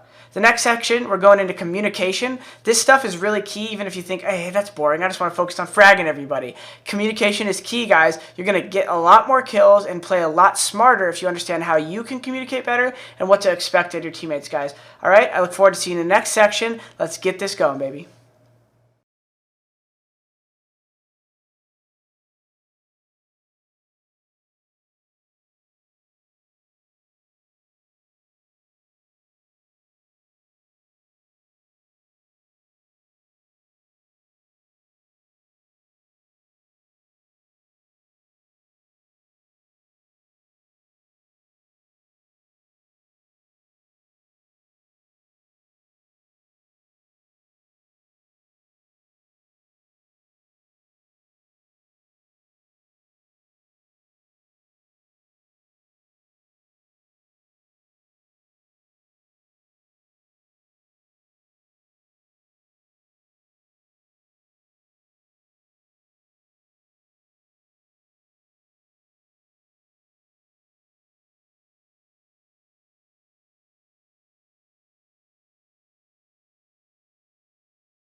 What's up guys, and welcome to the communication section. Now I know this isn't one of the most exciting topics when you think about recoil control, movement, aim, positioning, all that fun stuff. But what you gotta realize is good communication, whether it's from you or your teammates, is gonna lead to more round wins. And also, more frags potentially. A lot of people think communication, whatever. I tell people where they are. I say when I die, or I say where the enemy is. There's a lot more to it than that, and better communication is going to lead to better team play and better individual play. It'll actually lead to more advantageous situations for you. Your teammates might communicate better, so you'll be able to rotate into a better understanding of what's happening, or vice versa. Or there's a number of other scenarios I can think of where good communication will actually pave the way you approach the situation and lead to better results. Now we're going to talk about key concepts, bad habits, so things that you should try to avoid, early round, mid freeze time, like communication at the beginning of the round, mid round communication, rotations, information gathering, late round clutching, just the basics you need to know with all this stuff, and then just mention some stuff between solo queue comms and team comms, and then an activity for you guys to follow after all that so you could keep yourself in check and make sure you're communicating well. So follow along, guys. Don't pass over this section. It's a very important one. Make sure you learn these fundamentals and implement them into your own game, and I think it'll really help you, and not only you, but potentially your team and everyone around you play better.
Alright, what's up, guys? The first thing I wanted to talk about in regards to communication is the key communication concept. You got comms, guide, play, you have to control your tone, you want to be concise, and you want to call numbers.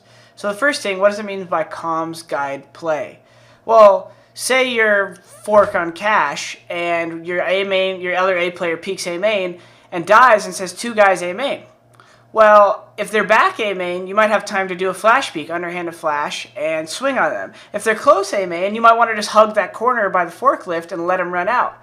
My point here is that when you die, you don't want to just say 1A, 1B, or even 1A main, even though that might sound more specific and right. You want to give a little context as fast and concise as you can. So that's the next point. You want to make sure you're saying 1A main coming out, 1A main in the back, 1A main holding, 1A main nading. Add that extra piece of information.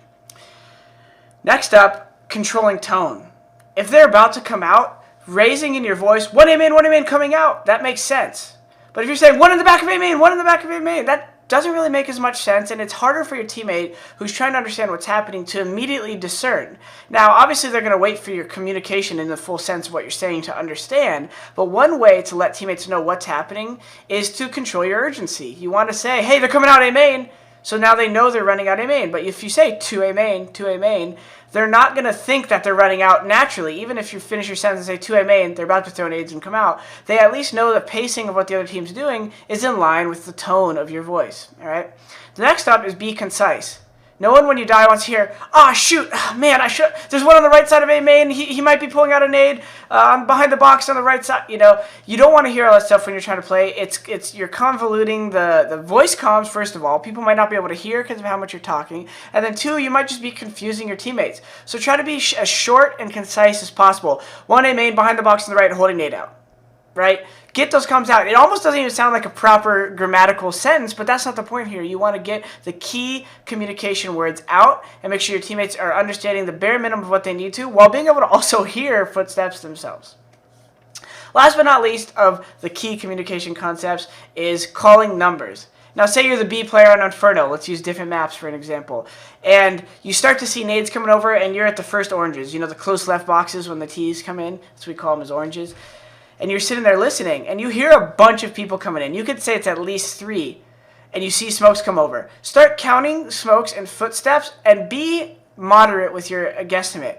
If they don't see bomb on the radar, you don't want your big pit player to leave big pit first because he's the last line of defense, and that might be a different topic of rotations, but that's a big part of it. If you say they're B, B, B, B, B, and then the big pit guy leaves, but then the bomb was actually coming out A apartments and he kills that guy rotating, boom, they're planted, boom, they're in sight. But now if you just say 1 in, 2, 3B, 3B for sure, 2 smokes B, at least now your team has painted a picture. They probably smoked off Coffin and Spawn, and there's probably at least 3 guys going to B. It's most likely a B hit, but at least your arch guy will be rotating, so you're going to have a necessary rotate to stop the hit, which is all you should expect. You shouldn't expect 5 guys on your team to be at B when they hit it. But now, worst case scenario, they did a 3B faked, and there was 3 there, but only 2 end up running in, and that third guy you did here stays at the car, he's throwing nades, and he's actually falling back to mid while the other 2 are coming out A apartments, and you just saved your team from losing a round, because now your big pip guy stays, and even if he goes 1 for 1 and the bomb coming out halls, you have another guy, Arch, who didn't leave because he didn't over-rotate due to your comms. So call numbers, count them off as they run in the bomb site. 1 in B, 2, 3, B, and if you can't talk, and you can't talk the whole time because you're shooting, just say 3B, 3B, no bomb. That alone is a big communication, right, guys? So calling numbers is one of the most important things of holding a bomb site and can be one of the key aspects in just playing in general. The last couple of things we're going to go into in another video, which is bad habits. And I wanted to save that for a video on its own because there are a lot of bad habits. And that you could consider a key communication concept, but we'll save that for a separate video, guys. So stay tuned, and I'll see you in the next one.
What's up, guys? It's time to talk about the bad habits of communication. Now we're going to talk about tilting on the mic, we're going to talk about backseat playing, we're going to talk about long-winded communication, which I just alluded to in the last section, we're going to reiterate, and then we're going to talk about guessing. So ghost comms is another term for that. Now first off, tilting on the mic.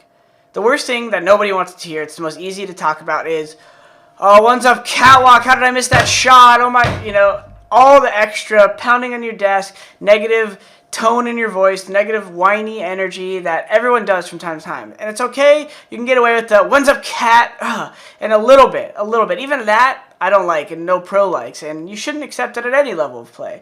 One suggestion I have for that, guys, is if you are a desk slammer, try to do it off the mic. And if you are someone who likes to curse before your comm, try to stop. Try to get your communication out. Keep it concise like we talked about. When's up cat, and then let go of the mic button if you want and go, crap, hit your leg if you want to. Now, the more you start playing on LAN, you don't even want to do that. You want to try to control and internalize those emotions and just let yourself think about them and don't express it to your whole teammate, guys. And I will say, just a little bit of difference there can go a long way for your team and create a much better and positive environment to where you can talk about problems easier and people aren't scared to ask you what happened because they're worried that you're just going to blow up on them. So controlling your emotion is a huge part of this game, guys. You're going to be a better teammate, and you're actually going to end up performing better and allowing those around you to perform better if they're not absorbing that negative energy. Next up, backseat playing.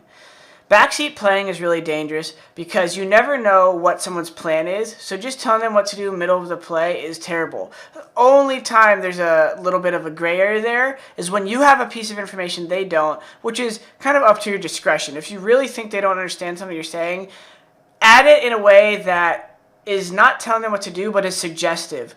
Like if you think they're rotating inside on train and they don't know the guy's coming behind the connector, repeat one connector, by the way, or something. Very subtle, very quick, and maybe they actually forgot that someone made that comment or didn't hear it, and they'll turn around and play off it. But don't tell them how to play it. Backseat playing is never helping because you have a different skill set than that person, so you don't know how they want to approach the situation. Next up, long-winded communication. We already talked about this, but I want to reiterate. Guys, drawn-out sentences are only going to make it worse for the communication channel. You're not going to allow other people to talk, and you might actually make it harder for someone to even decide what to do because they're trying to process what you're saying in this full sentence, and they're not actually thinking. Don't tell it, one's running down lower ramp, I think they're peeking the right side of the box, they're coming behind the train, they're by the train. One's down lower ramp, back pop dog. One's down lower ramp by white train, peeking lower. Like, even that could be too much. You just want to say where they're at and what they're doing. One's back pop dog, pulling out a nade. If your teammate's close, pulling out a nade is a great comm. If he's not even close, that's another place where that might not even be necessary. One's out lower ramp, white train. Because if your teammate's not in threat of dying, and he's not like close bomb train near the guy or something, I'm talking about B side on train, then you don't need to worry about telling him every little detail. But you want to know where the guy's at and where he's going, especially for your rotators, for the team who might already be there, and that kind of stuff, guys. So being concise and clear and guiding your teammate is big, and it's a very bad habit when you're doing the opposite and you're drawing out your communication. And then lastly, guessing. Guys, ghost comms, which is what we call just saying, I think one's Ivy or something, because you really have this feeling, but it's maybe just your own paranoia or anxiousness about losing the round because you're dead. And just saying something, not only can it get your teammate killed or make him do something that is unnecessary, but it also, you start losing trust with your teammates. You want to create trust through making comms that you're confident in. Now, if you think someone's there, you know, there might be a way of saying, this guy usually works Ivy, but we don't know where he is. Or unknown, but this guy's usually an Ivy player. That's fine, right? Don't know where he's at, but this guy usually plays this spot. That's a decent comm because you're just guessing. It's clear to your teammate that you're guessing. But just saying, I think he's behind you, and you actually have no idea, but you're just telling this guy because you have some weird feeling. I would say 9 times out of 10 that's the wrong play unless you have some extraneous information, and especially if you tell them this, they're not going to die. If checking behind them is going to potentially kill them and it's a 50-50, just don't say anything, guys. Alright? So take those things into consideration. Communication and that energy between your teammates is one of the driving factors of being a good team. I've seen some of the best teams in the world have this issue because they have 5 great players, but their communication between each other isn't great because none of them are supporting or talking to each other in a way that's helping each other find the frags. And process of elimination, guys, is one of the most important things that come from communication. You're trying to figure out what play to make based on the information available. Alright? So I hope you guys listened and followed along with these bad habits. Take note of them, because when I give you your activity at the end of this section, you're going to refer back to this list.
Alright guys, in this video I want to talk about early round communication and mostly focusing on freeze time.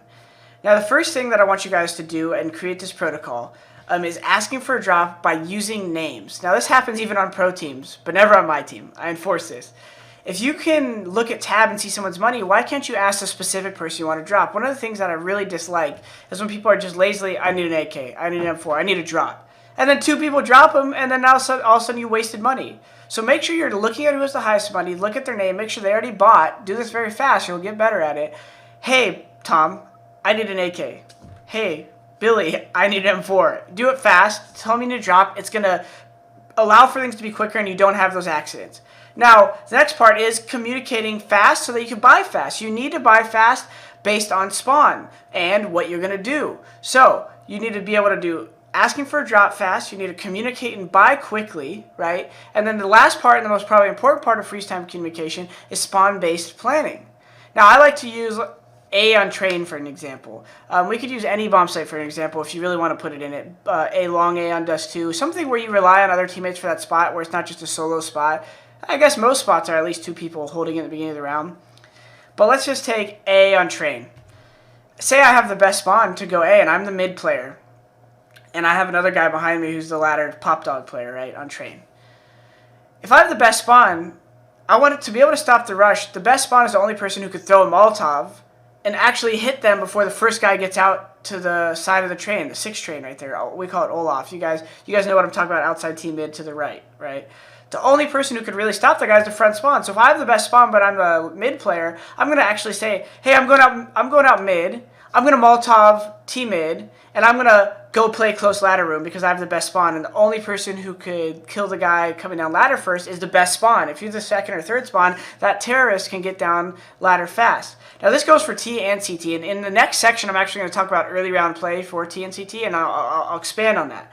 But the key of communication and freeze time has 3 benefits for spawn-based planning. So if you're talking about spawn-based planning, the first benefit is it improves your focus because you understand your role, right? If you know what you're doing, okay, he's taking my spot at the beginning of the round, he's going to Molotov mid, even though he's going to go ladder, and even though I'm the ladder player, I'm going to watch mid through the Molotov because he's using that spawn to watch that for a second. So in certain spawn maps, the spawn is super important. Long and does too, same thing. If you have the best spawn for long, you need to try to cross the big pit. Even though you're not the dedicated long player, you just need to stop the rush and get to big pit. Once you're stopped, then you change. Like I said, I'm going to expand on this in the next section. The next benefit of this is understanding what your teammates are doing. By understanding, you're going to have more knowledge across the board of where people are, so if you need to ask for rotate or help from someone, you're asking the right person. And last but not least, this communication is going to create momentum of more communication throughout the round. If you're talking every round at the beginning of the round, you're going through that checks and balances, you're going through the protocols. Drop, ask the right person for a drop, talk about the spawn you have, talk about the weapon and utility you have, boom, you go into the round, you plan everything, and then that communication creates momentum, which is so big, even at a pro level. When you drop this off because you lose a silly round, all of a sudden things start snowballing and you lose more rounds. Whether you're playing with a team or solo queuing, try to talk to who's playing the site and around you. It's going to create such a better environment in a solo queue, and it's going to create a lot more focus and momentum of the energy on a team, because now you guys are going to talk throughout the round. All right, I have your spot. Now let's shift and do this and this. All right? So communicate timely, use names for drops, and plan and spawn to build that momentum and focus and that good energy between the team, guys. All right?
Alright guys, now we're going to talk about mid-round communication, or specifically right after the rush, whether you're CT or T. If you didn't rush as a T, that's fine, but we're just talking about like after some action has happened, especially if you're trying to take ground from the other team as a T. And you know, as a CT, when you're trying to stop like a long A rush on Dust 2, or you stop a mid-rush on Train, or whatever, outside A rush, however you guys want to call it. I have the old school terminology. But the 2 things I want to look at when you evaluate the situation, and that's the first step here. After the beginning of the round is over, you want to evaluate the situation, and you want to look at remaining utility and your health count.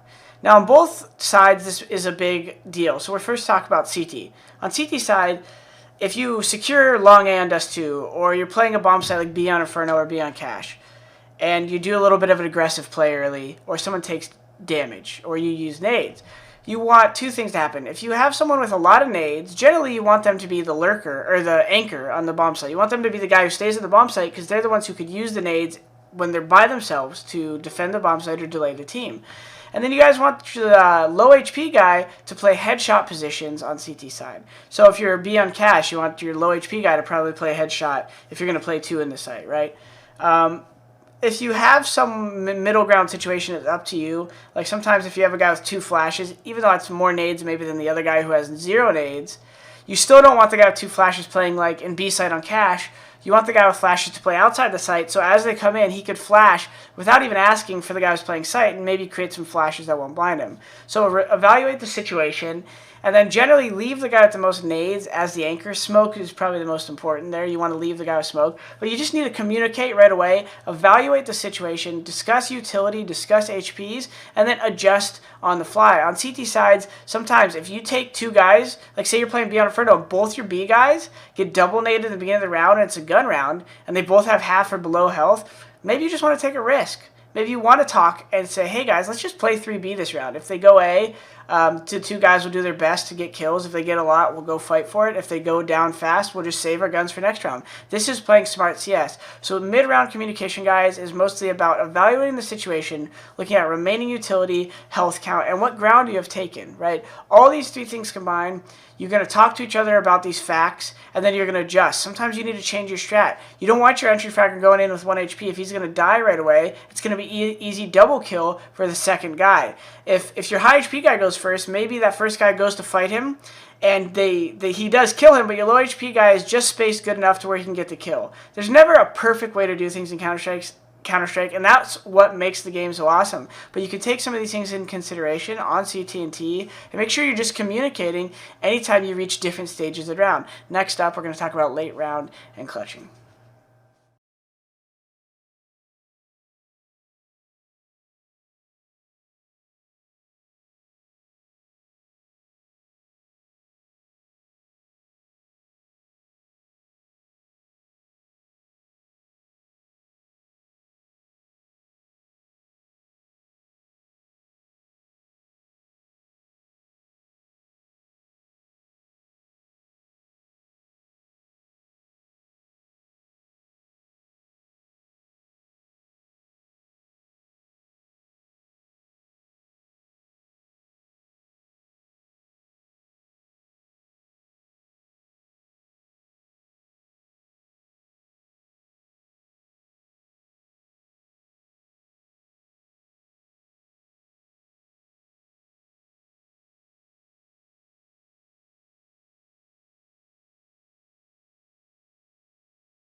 What's up, guys? Now it's time to talk about late round comms. Most of the stuff I'm talking about is going to apply to after plants or retake comms, so I just want you guys to think about this contextually and then apply it wherever you want.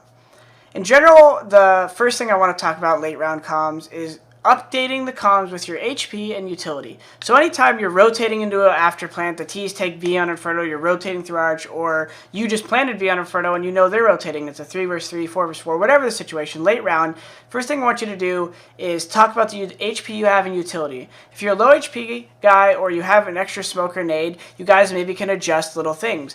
One mistake I even see pro teams make this last weekend, I'm watching a tournament, was they planted A on cash, and the only guy with flashes went forklift, and the other guy went quad on cash at A, right? In my opinion, that's a big mistake, because now the guy forklift, who probably should have his gun out the whole time, he's the only flashes, and the guy quad, who could take cover and easily throw flashes to the spawn wall, where the CTs come up by the truck or up the highway, he could easily throw flashes for his fork guy to peek off of, but they're not in a great position to do that. So immediately when you get into a situation where everything has settled, you just took the bomb site, or the other team just took it from you, take the moment while you're rotating to say, hey guys, I have 20 HP left, or I have 100 HP, I have full nades. That information is the first step for a good after plant or retake to be set up. Now, the next thing is timing your utility usage. If you're on T side, you don't want 3 people to smoke CT spawn at B on Inferno at the same time, so time your smokes. Make sure you're just doing the basic things. I have a smoke, alright, I'll smoke spawn first. Okay, I'll smoke backhaul. Now I'll smoke spawn. I have 2 flashes left. Alright, I'm going to flash backhaul. Flashing backhaul again. Flashing spawn, because you're trying to delay them, right? But if you throw them all at the same time, you're only delaying them for a shorter amount of time. makes a lot of sense, but a lot of people make this mistake. Same on CT side. If you're trying to retake a bomb site, you don't want everyone throwing a flash at once because it's not as powerful. Or maybe you do if they're from different angles, but either way, you want to make sure they're timed. If 5 guys throw flashes and then 2 guys aren't even ready to run in yet, what's the point? Okay, that's 7 people. But you get my point. If 3 guys throw flashes and 2 guys aren't ready to run in yet, why would you throw the flashes? Maybe throw 1 to push the T's back into position, but have the remaining couple guys throw their flashes at the same time or in the unique positions so you coordinate your flashes and coordinate the timings of those nades so you can maximize the retake of running through the different ingresses and egresses of the bomb site and maximize that situation. Next up, distraction. Communication can be great because you could say, all right, make noise here, and I'm going to go here.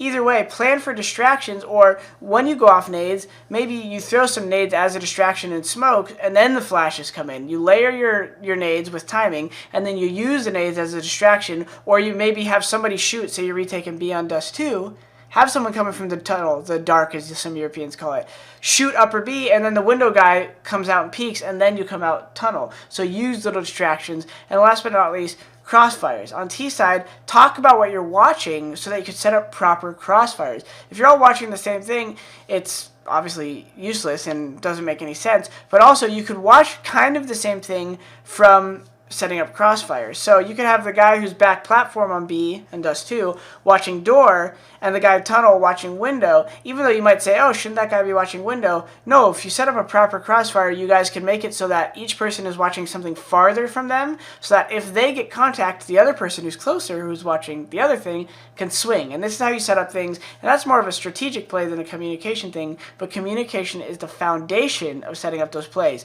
So I would say the biggest thing to remember right there, guys, is the second things settle down in any situation. Late round, mid round, early round, communicate and make sure you're establishing your approach based on utility, HP, and those facts. And the only way you're going to do that is by talking, guys. All right? See you in the next one.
Alright guys, now it's time to talk about the difference between solo queue communication and team communication.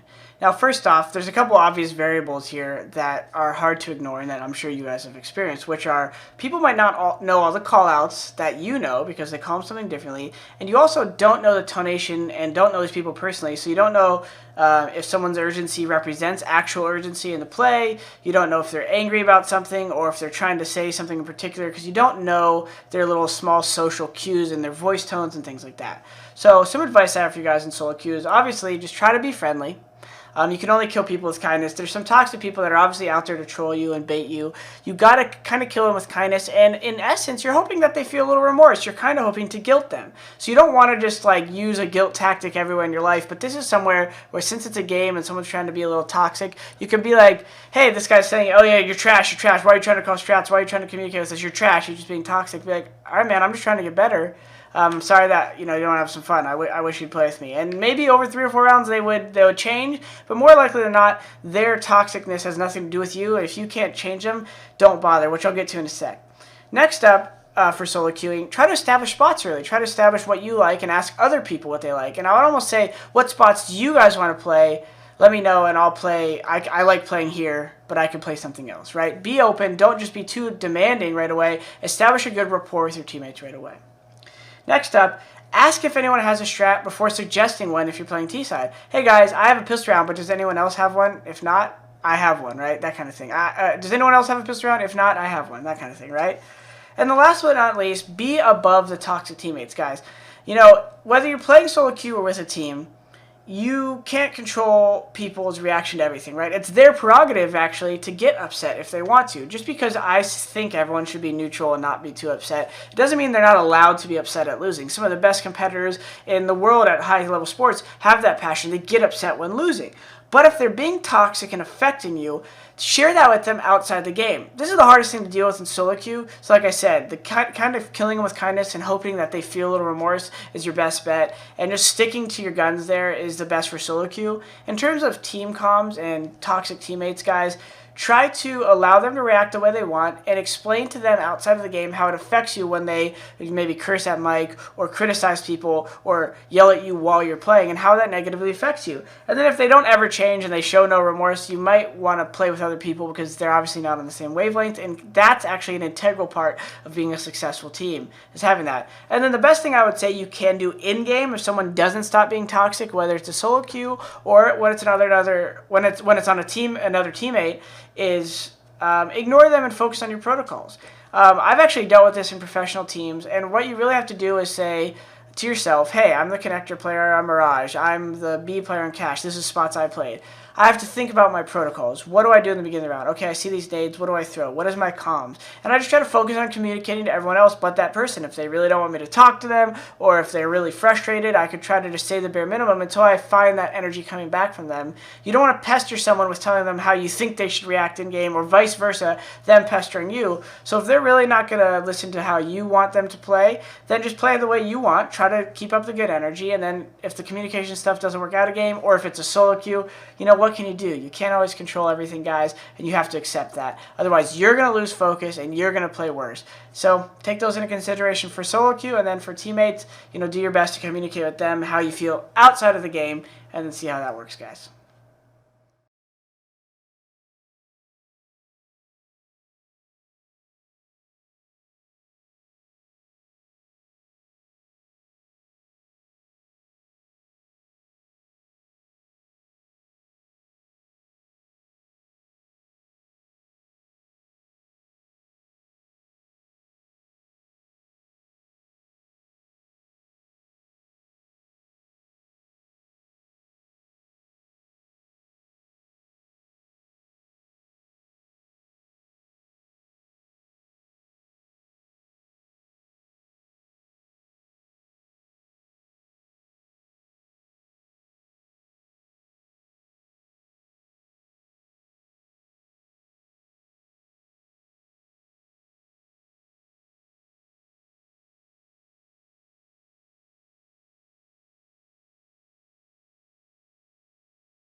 Hey guys, it's time for the first and only activity in the communication section. So what I want you guys to do is download OBS or Open Broadcast software, or any program that can record your audio or voice while you're playing. The best bet is OBS because you can record in-game and audio, so you guys could really watch if you're playing. And if you're just recording and not streaming, it shouldn't take too bad of a toll on your computer or your game performance. So when you do this, I want you to refer back to the bad habits section and making sure you're not tilting on the mic, you're not backseat playing, you're being concise with your comms, and you're not guessing or giving coast comms. Just go back and take note.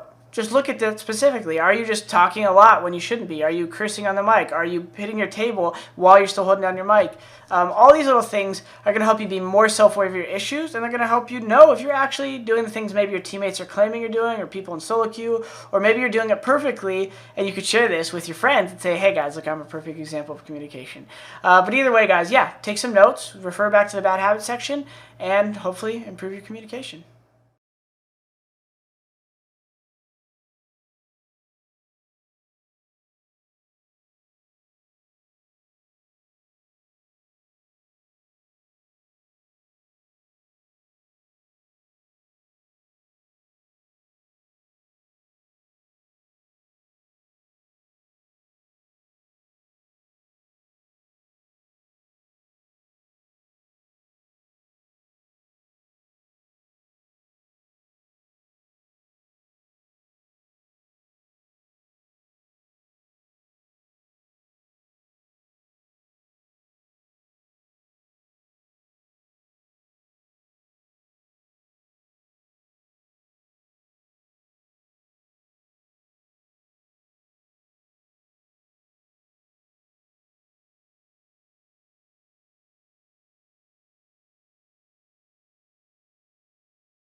Alright guys, that's it for the communication section. I hope that was helpful, and I hope you guys realize the key takeaways. In my mind, those are learning how to be a good teammate through clear, concise comms, knowing how to be above toxic teammates, knowing how to control kind of your tone and emotions when you're saying things, and then realizing the importance of utility updates, updates on HP in the different phases of the round, mid-round, early round, late round, and realizing that the more you communicate, the more you're going to help that process of elimination, and the more you're going to understand how to approach situations and not only lead to more frags, but more round wins and match wins.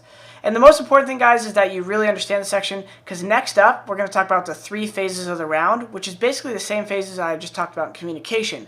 But the key here is I'm building all this up so that you guys compound this information from mechanics and communication and game knowledge to wrap it up in these phases of the round so you realize all of these things intertwine. Communication is just as important as getting kills as recoil control, because you want to know where to expect enemies. And so is positioning and pre-aim and all these things, guys. So I look forward to seeing you in the next section, which is going to be mastering the different phases of the round. And I thank you for following me this far.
What's up, guys? Welcome to Mastering the 3 Phases of the Round. In this section, I'm going to be breaking down the fundamentals of T-side and CT side of early round play, mid-round play, and late round play.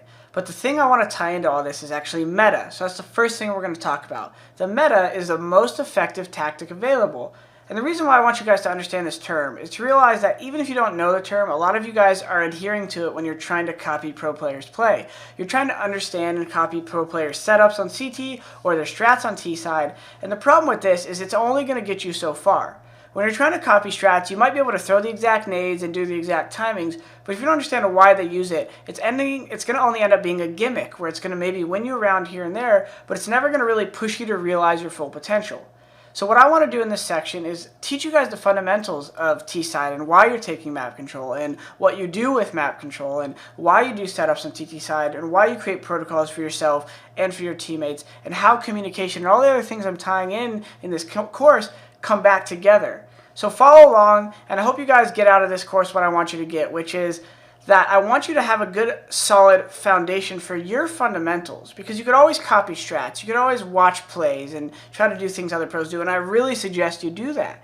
But the awesome part about Counter-Strike is that there's no one way to win a round. There's going to be constantly changing and evolving strategies at every level of play, and that's why it's up to you to understand the meta at your level. And then at every level you get at, when you start to get an intuitive understanding of the meta and you understand why people at your level are making their decisions, not only do you understand it, but now you have a foundational understanding of why you would even want to do that, to know when you should listen to that voice in your head and say, this is a good play or not a good play. And is this a good play all the time or just on this one round? So I'm going to get into this, and without getting too complicated and too heady with my words, because I really love talking about this stuff, I'm going to try to break some simple stuff down for you guys. And then the key here is you do what you want with this knowledge and turn it into your own decision making and your own kind of game knowledge. All right, guys, I look forward to taking you through this section with me. Let's have some fun, and make sure to kind of go through it multiple times if you need to. Ask yourself questions and take notes along the way, guys. All right, let's get into it.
Alright, what's up guys? Now it's time to talk about what exactly is a meta. Now I told you before it stands for most effective tactic available, but the key here is to actually illuminate that so you guys can think of something when I actually tell you or use the term meta. So right now I actually wanted to go in game, and I wanted to show you guys a quick example of an existing meta in the pro scene, and just to give you guys an idea of what I'm talking about. So you play a map Mirage as a team. Generally the way you take mid control is the T's will smoke top mid, right? They'll throw a smoke here. And then eventually once they get out mid, either fast, if they're doing a fast like B split, or a fast split, the T's will smoke this off, right? Now what started happening is the CTs here at the pro level realized that there's no reason to use this smoke, because a lot of the CTs like to use this smoke to one-way kind of over and peek like this. They realized that there's no reason to use this smoke early, or at least until the window is smoked off, because the terrorists were never running up catwalk until the window is smoked. So the first meta was they didn't really smoke connector until the window was smoked or mollied. And then what happened is the T started flipping the meta on its head by saying, okay, we're going to smoke window.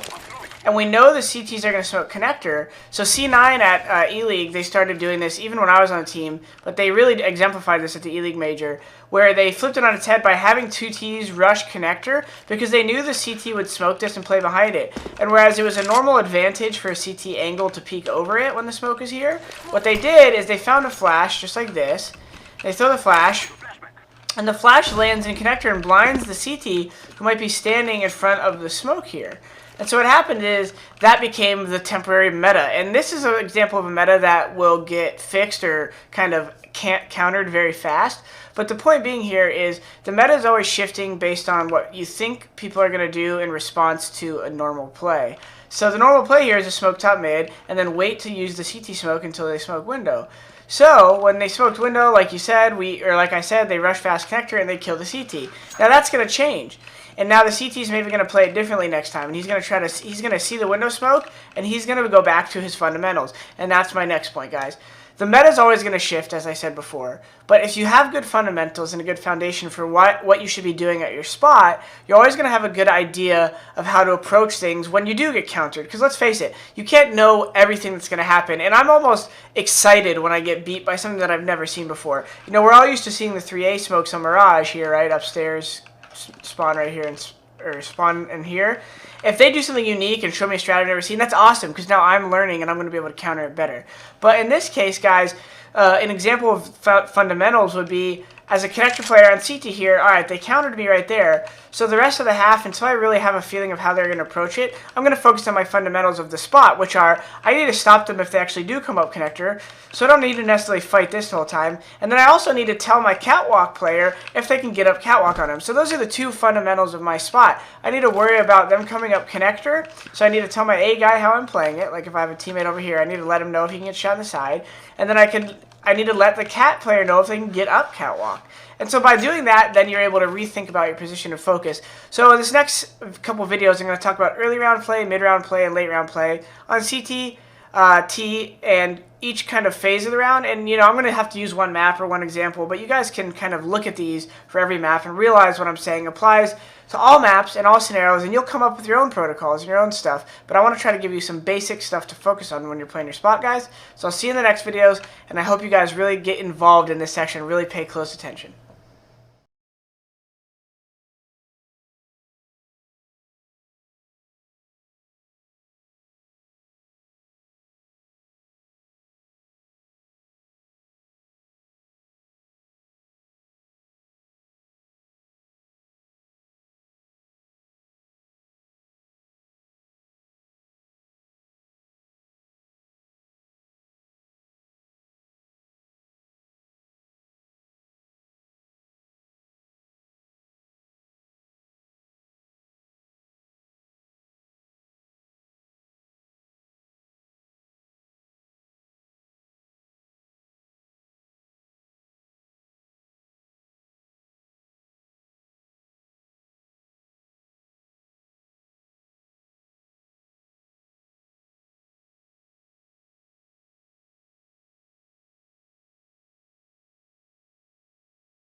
Alright, what's up guys? For this quick activity, I wanted to challenge you guys to try to find a meta. Now, it might not be easy for you, and you might not end up actually finding a meta that I would classify as a meta, but just a pattern that you guys observe when watching a pro demo. So head over to a website like hltv.org. They have a lot of good resources for POV and HLTV demos, so find a CSGO TV demo or something so you could watch all players' POVs, and just try to observe a pattern on T-side, just like the one I just talked about on Mirage, or CT side even, a certain push you might see them do, and take note of it, why they might have done it, and then if you have some time, go watch another team play the same map and see if they do it. Maybe you'll see a slight adjustment from one team to the next, and this is something I think is good for you as a player regardless, but in this case, just try to find a pattern and see what you can't come up with. If you find anything unique, feel free to tweet me. Maybe you'll help me create the next best strat for the pro level CS guys.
What's up guys? It's time to jump into the 3 phases of the round. We're going to start with early round CT right now, and I want to use Dust 2 as an example. We're going to use this map just for all 3 phases, so it's kind of has a nice continuity to the different phases I talk about, and then you guys can apply what we're talking about in this process, more importantly, to any map.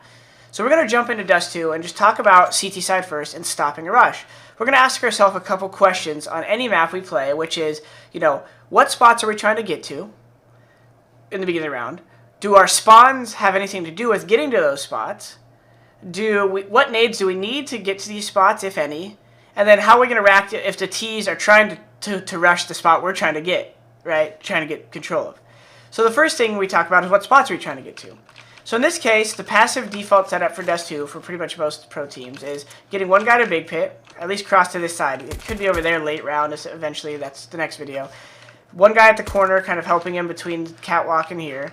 And then one guy's going to play like rail or like here or sight or something like that, right? That's the normal 3A setup if you're playing passive. Obviously, these catwalk setups and stuff like that, playing over here, it's a different video, right?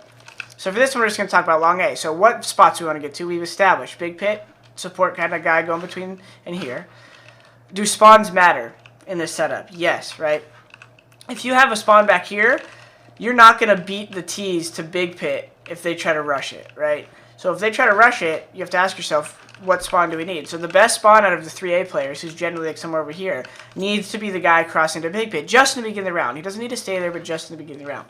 Now, what nades do we need to throw? Well, for this case, as the first guy running, I know like a smoke like this, something along these lines, is an alright smoke, depending on how you throw it. Sometimes it'll go around the corner, because if they're sniping, it'll help you cross to Big Pit. It lands a little late, but it also is a way for your second support guy to kind of help here. Is it imperative? Not necessarily. If you have the best spawn, you could try to cross to Big Pit alone. Now, I know, after studying this map, a good support flash, and this is what you guys are going to need to do, and I'll give you an activity later to follow this up. But kind of what I'm saying now is you guys are going to need to do this. You're not going to know the best nades for every site. I'm not going to go through every map in this course and tell you every good nade. But I know from experience, the second or third spawn, depending on what gun they have, right? Like if you want an Opper to come with you, then the third spawn can throw the flash I'm about to show you, right? If the Opper peek this. But the really good flash for stopping the long rush and helping the guy cross the Big Pit is this flash. You go in this corner, you aim like kind of up to this line a little bit and just jump throw. Now this flash is good because it lands right at the corner and the T's can't really see it coming. So what you do when you throw a flash is the front spawn, he can look at this for a second, but if he hears the fire of the hole from you, depending on the timing, he needs to turn from their flashes. And a lot of times as a CT, you kind of want to run right when you get to this point and turn backwards anyways. Or kind kind of right when you see their flashes, turn, turn, turn, because the T's are going to be throwing flashes like this. So you also want to be studying what nades the opponent are going to be throwing at you guys. So I told you what your priorities are and what they're going to be focused on. The fourth step is going to be, if they rush it, what are we going to do? So the flash is what we're going to do to stop them, to blind them, you know, to get in their way. That was a little high.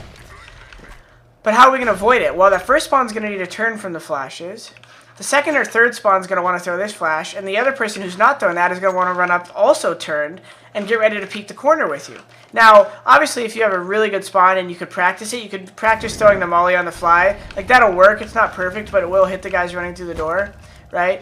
You can get better at it, you know, and sometimes you can turn and run and throw it, and it'll kind of work. And even that, surprisingly, will work because they'll force them to come this way, and your flashes will really do a lot of damage to them.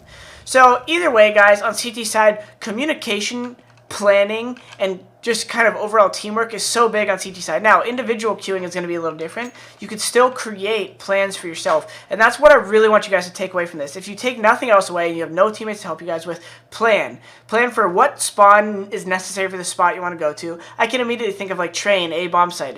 If you want to get into Pop Dog as a CT or ladder room, right, on the A-bomb site, you're not going to make it if you have the worst spawn. They're going to beat you there. So every map has this kind of exact foundation I'm talking to you about. It has the same formula. You have to look at what spot you're playing. What spot do I want to get to stop the rush? And what does my spawn have to do with getting to that spot? And then, of course, game knowledge. Things like what flashes are the best, what flashes are the T's going to throw. You have to take all of these things into consideration if you really want to do justice and reach your potential, right? Your aim could be awesome, but if you just try to fight these guys blind and then you don't get past this point and the T's get out, you're going to have a much tougher time winning that round no matter who you are. So learn to plan for each phase of what I just talked about, and learn to think a little bit more and spend more time outside of playing competitive, planning for the round, guys. It's not always how much time you just put into CS, but it's what you put into that time. So I'm going to talk about mid-round after this video. We're going to talk about what you do once you have these spots. So to quickly recap, what spot are you trying to get to? What spawn do you need, or do you need any spawn to get to that spot? What nades or utility are necessary? And then do you need any support for when the T's rush, right? Figure out how the T's rush. On every round, it's going to be different. If it's an eco round, you might be able to just throw an HE grenade and stop right here because they have no flashes, or maybe they have one flash, but you know they're glocking because you just one pistol. Yeah, then buy an ump and mow them down, right? It's an eco round. So follow me to the end of each one of these videos and listen closely. I'm going to drop little tidbits and hints, but the foundation is there, right? Follow those steps when you're thinking about any new spot, B, A, mid, catwalk, any site on this map, and you're going to have a much better time solo queuing and especially playing with the team. The more you can get your teammates on this wavelength, if they don't have the money to buy this course, share these ideas with them, work together, and become a more consistent Counter-Strike player.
Alright, what's up guys? Now it's time to talk about early round for T side and flip CT side on its head.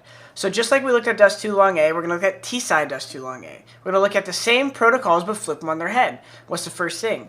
What do spawns matter and what we're trying to take? What area are we trying to take, right? Do the spawns matter? What nades or utility do we need for this spot? How are we going to react if the CTs are also trying to defend it from us? And then kind of how we react with a team versus individually, all right? So I'm going to go in game and show you guys right now. So, we're trying to take long A. Do spawns matter? Yes, of course, right? If you have a bad spawn and you're trying to take long, this guy's going to get to big pit, and he's going to have cover, and you're still going to be like right here. And the reason you want to make sure spawns are important, guys, just from experience, I'll tell you now, if you have the best spawn, you rush. More often than not, the CT hasn't passed this point. Sometimes he's right here, but you normally could still get the frag on him, right? If you have a bad spawn, you won't catch him there, and he has time to get flashes from teammates and hide down here. So that's kind of a separate convo. I already know this. Each spot you try to think about this on in the future, you might have to think about this and observe and do trial and error, but that's for you guys to do, and that will be the activity in the next section. All right, next up, what utility is needed? Well, flashes could be used, smokes, mollies, everything depending on what you know.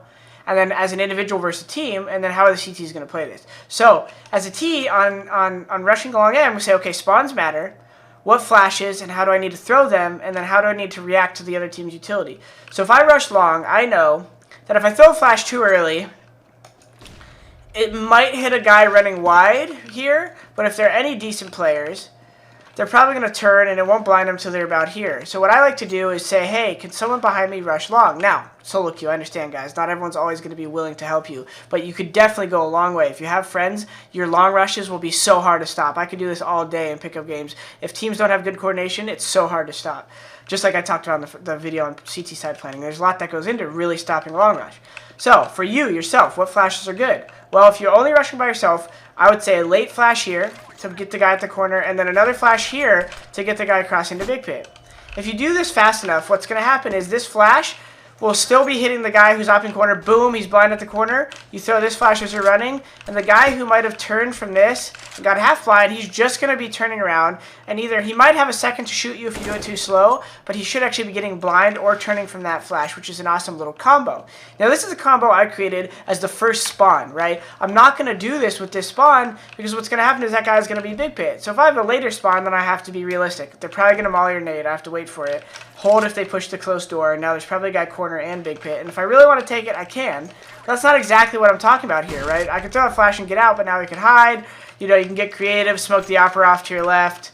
You know, maybe jump molly or something and then throw another flash and then push up. But what I'm talking about is early round map control. So mid-round map control will come in a second, but I'm talking about if you're successful. So the planning needs to happen. Again, same thing. What spawn? And do the spawns matter? Yes, in this case, right? If the spawns don't matter, you can get creative with your nades. You can slow down and throw the nades you need, and that's a big part of T-side. You don't always need to go fast early round. A lot of times early round could also be, do we want to take long control slow, right?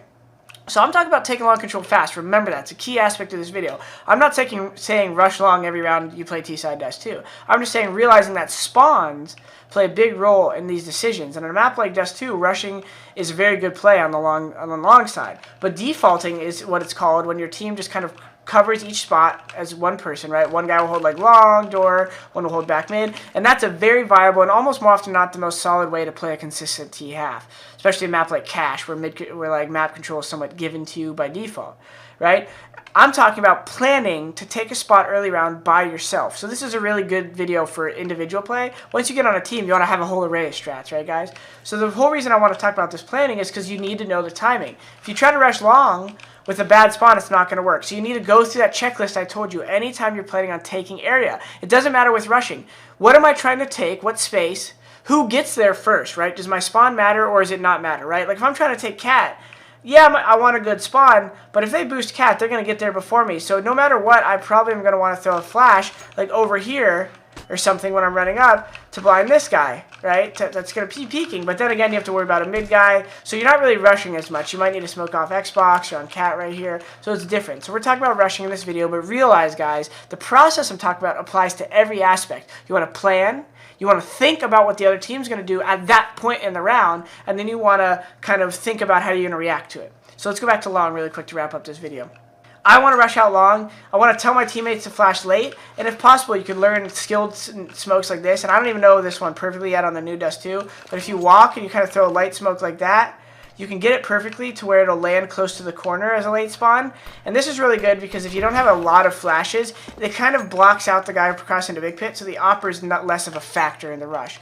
So the key here is planning and learning nades. And like I said on CT side, guys, it's not always about how much you just play competitive on Dust 2. Sometimes it's about the time you put in, not how much time you play. The time you put in outside of competitive. Go in your own server like I am, turn on SV cheats, right? Come in a game, turn on SV grenade trajectory 1 so you can see the nades, and practice these nades, guys, and plan to take early round on Dust 2. Or plan to take early round on T-side and plan different ways in nades, guys.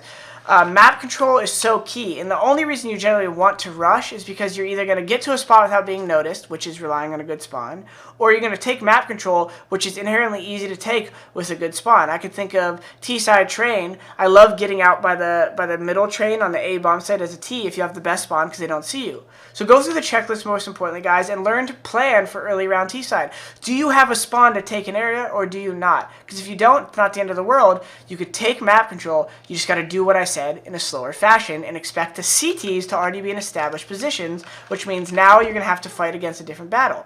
Now this guy's going to be Big Pit, and when you get spotted by him, if they have any type of decent teamwork, he's going to get a flash coming late above him, behind him like this, right?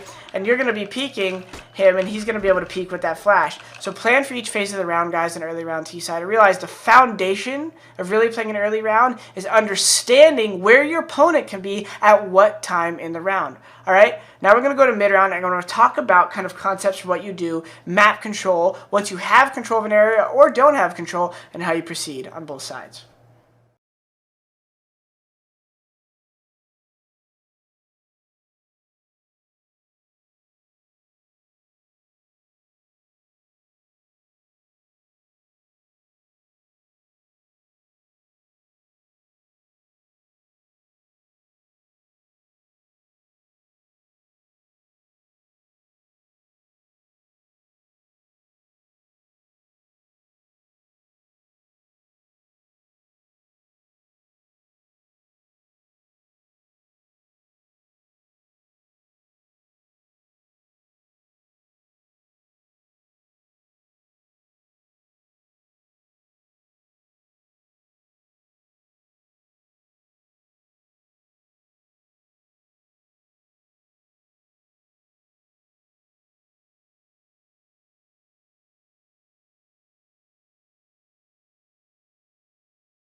Alright, what's up, guys? Now we're going to talk about mid-round play on TT side, or rather, just to play right after you stop the rush. So in this case, we're going to talk about Long on Dust 2 again as one of the 3 players, and I'm going to talk about the Big Pit player and his kind of role and responsibilities, or how you approach it based on what has already happened. So we're in game here. Grab an M4. I'm the Big Pit player. I went Big Pit. But when I crossed over here, I took damage. I killed this first guy coming out. We stopped the rush, right? My teammate threw a flash. I killed a guy here, and then maybe, we stopped him because my second guy, after he flashed, the other guy ran up and mollied, so they just didn't want to come out, right? I killed a guy. It's a 5 versus 4, but I'm low HP. I actually like playing Big Pit with low HP. It's better, I think, than playing over here, because over here, if they run off Catwalk late, I think, they're not really shooting my head. I'm at a disadvantage versus AKs. The reason I like playing Big Pit is because just that. I'm going to play a headshot spot. I don't mind having low HP. I can still kind of surprise them and take this shot, and because they only see my head, they're going to headshot me anyways. It's a good spot. Low HP and headshot angles are generally a pretty good idea. Now, what else do I want to think about? What utility do I have left? And then kind of what's my role responsibility here? So first off, what utility do I have left? I have a smoke maybe and 1 flash still. Maybe as I was running up, I threw the smoke, so I don't have one. We'll talk about that. Or maybe I just threw a flash like this and didn't turn from their flash or whatever, right? So we'll talk about both. So if I don't have a smoke, what I'm going to tell my long guy, or if I do have a smoke, what I'm going to tell my long guy is, hey, could you smoke the long door first for me before you leave? And so he's going to smoke this, and maybe a common setup for pros is, especially if he's an opper, he'll come back and op something like maybe here. And the rifler will play mid B, and he'll hold a spot right here or something, right? Or he'll play down here. And this is a common setup for pro teams, because then this guy takes the shot, and then this guy could help from right here, and they fight together, peeking, right? So I'm going to say smoke this before you go do that, right? I don't know why I raised my voice right there. So as a Big Pit player, the key here is you want them to use your smoke, so you could save a smoke, right? So that's one idea. The second is, if you didn't have a smoke, just tell him, hey, don't use a smoke. Your role is to stay alive, and you got to realize they might come out, and you then plan for this. Okay, I don't have a smoke, But if they start coming out long, I'm going to hide Big Pit, flash for me, and I'm going to just stay down here. And then if you want, smoke the top of Big Pit. So then you create a plan for the mid-round if they do come out long. So your Opera's playing over here or over here. And then if they start coming out long, you can just tell them to throw a smoke like that and then flash behind you. I don't know if that would be the best smoke. Maybe something more like this, right? Just something that like blocks you and gives you some coverage. And now it gives you a little bit of a wall, so they have to like run at a certain angle. Or maybe you don't want to smoke that. Maybe you want your Opera to cover you, but you want to create a plan basically for the mid-round, for the explosion, and you want to plan how you're going to use your nades. So I have a couple of ideas for playing Big Pit from the past. One would be if I didn't have a smoke, I would kind of play passive, and if I started hearing flashes over if they ran out, I would take a shot, or I would hold an angle like this. If I started seeing flashes, I would hide, and then I would just listen. And then I would just throw flashes behind me, and I would take a quick peek, and if I couldn't get one, I would immediately fall and hold like an angle like this. Because then if they don't smoke the corner, my guys up here could still take fights, and I'm not isolated, right? If you take a fight right here, you're isolated, and your team can't crossfire. The only angle they might be able to see from here is here. So then you don't want to be taking fights that are like peeking this. Even right here is bad because your team can't help you. So you want to think about the spot you're playing for these type of situations and scenarios too. Mid-round stuff, and then what's your responsibility? Well, I would say your responsibility here is to say if they take long, try to get a kill, of course, but if it's 5v4, you already kind of did your job, so you really just want to stay alive and delay. Because if you say, hey, they took long, one out long, 2 out long. What do we say about communication? Key number information is key. 2 out long, 3 out long. Maybe now your B player pushes up for B, and he clears it or gets a kill, and now you know last 3 out long, and then they could flank and get set up. But the key there is knowing your responsibility isn't just always frag out. Next up is obviously rotations. We're going to talk about more of that in a late round video, but you want to think about what your job is in this spot. And so utility, HP, all that stuff comes in a factor. Even though the long player guys, what if your Opera here has red HP and has full utility and you use your nades? Maybe make him the Big Pit player, take the op from him, and say, hey, can you play Big Pit? I'll take the op. You have low HP. And obviously, as you're solo queuing, guys, this is not always going to be easy to do this stuff. So the main stuff you can take away for solo queuing is plan how you're going to use utility, not just for early round, but for mid-round. Everyone just thinks nades are only for strats on T-side or for the beginning of the round. But you could also have flashes that you get creative with, right? Spot a guy here and then maybe say, okay, I like a creative flash like this. And I'm going to peek like this with it. And they're going to have to turn because it's going to be an awkward flash or something, right?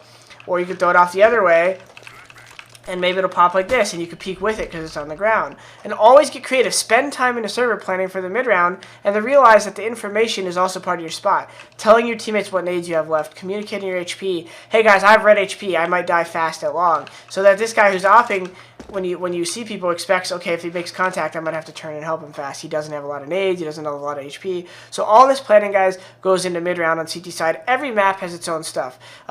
You know, a spot like B on Inferno, you might have to have much more quick setups and protocols in place. You might have to say, hey, the second I see a guy, I might die, so your spawn rotator can't play as far from you. Every site, you need to spend some time planning, and that's the key, I think, exercise for the whole phase section right here of all these different round phases, is planning is really the key for this stuff.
Alright guys, now it's time to talk about mid-round on T-side.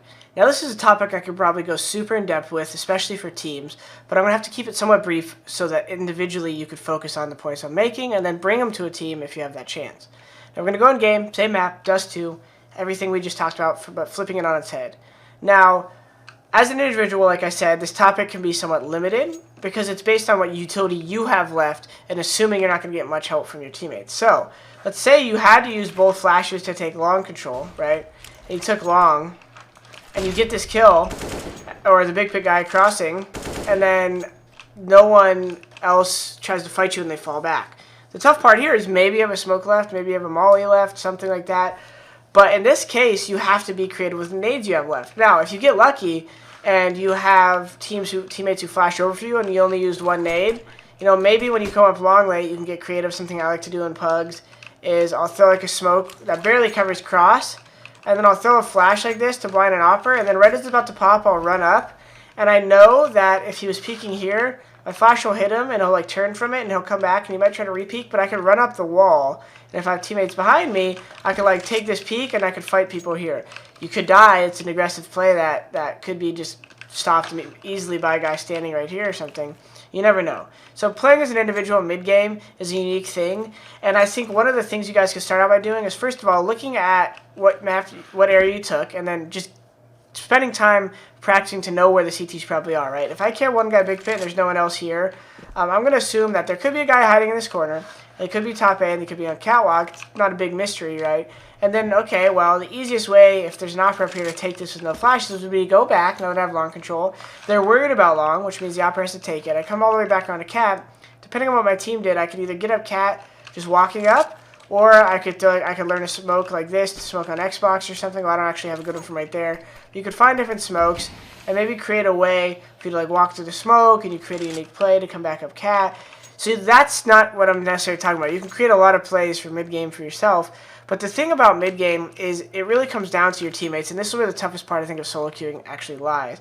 Because baiting and kill trading is a big part of mid-game, right? Because baiting can be seen as a bad thing, but it's actually one of the biggest parts of Counter-Strike. If you know the opper's right here, and you have an opper behind you, a play that we commonly use at a pro level if we don't have a lot of utility is, hey, I'm going to jump out, you peek. So maybe we'll throw one flash, and the A carrier will jump like this, but even if you don't have a flash, the A carrier will do something like this where he'll jump out wide, and the opera will just get to peek back here behind him or something, right? And just take a clean peek on the opera and get a shot. Or, you know, something more close range when you're going up catwalk. You'll come back up catwalk, and you'll peek like this, and you'll have a teammate right behind you, and it's the holding hands method, kind of the whole philosophy of let's hold hands and we take it an area where we expect an enemy to be, because you want the guy to come behind you and peek the tight angle while you peek the wide angle. So you would swing out here, while your teammate comes in tight. Same thing here. You get close to the wall, and then you step out wide. This is a big mid-game concept, and then he stays close to the wall and he peeks. The reason being is you're trying to pull their crosshair, and then he peeks tight. So they're going to shoot at you, and then he's going to have space to kind of sneak right in at the fastest possible chance. And the reason also is if he peeks wide with you, there's a chance that they could do something like this where they get the kill and they can kind of hide. But if they have to shoot here and you're able to peek at the same time, you're going to do a lot of damage, or most likely kill them. So that's a big part of mid-game, is kill trading. And then for in-game leaders, and if you're playing as a team, you know, this is where information comes in handy. One of the biggest parts of mid-round Counter-Strike is information gathering. Okay, we took long A control. Where are the CTs and what nades do they have left? If the CTs used a molly here, maybe in the beginning of the round they used a smoke here, and then your B guy also says, yeah, they used a smoke B, and then maybe they used a smoke on catwalk, you're going to say, okay, they've already used 3 smokes. They only have 2 smokes left. Like, they're not going to be comfortable playing in a lot of spots because they don't have a lot of smokes. So let's just wait for these smokes to fade, and then we'll take catwalk. So mid-round play is a lot about coordination. And like I said, solo queue is not always the easiest, guys. But this goes back to kind of my whole mantra with solo queuing. And I'm going to talk about this more in another section, which is you just have to learn how to communicate well with solo queue people. You have to get the energy up, and you have to try to get good comms. And if it doesn't happen, it doesn't happen. But you at least tried, right? And this is where map control and understanding what map control is and rotations are so big. So I could talk for a long time on rotations, but I'm going to give you this short spiel. Rotations are always simply thought of as a balance game. The CTs are always trying to balance the map as much as they can. If you kill a long guy, more often than not, if there's 2 B players, one of them is going to probably float more towards mid. And if he was opping mid, you know, maybe he'll stay there. But if he's rifling mid, there's a good chance he leans this way if they think you have long control.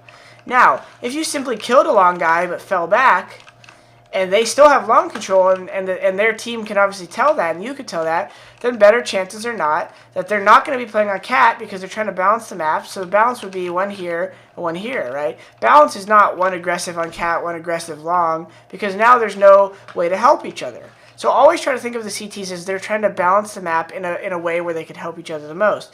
And then if they do have long control, this guy who's playing mid is probably not going to be on this side of mid, right? He's probably going to be on this side of mid, because if there's only 4 CTs left, they're trying to balance the map. So that's the quickest spiel I could give to that. We can go in-depth on rotations, and maybe I'll do that in another course. And there's honestly a lot of great videos. Watch Sean Garrett's YouTube or my YouTube, and we talk about rotations more in depth, but I only have so much time for each lecture. And honestly, on T-side, guys, the biggest things I want you to focus on are understanding where the CTs might be by practicing just thinking, literally thinking about map balance and where people are trying to be, right, with the map control that you have versus what they have.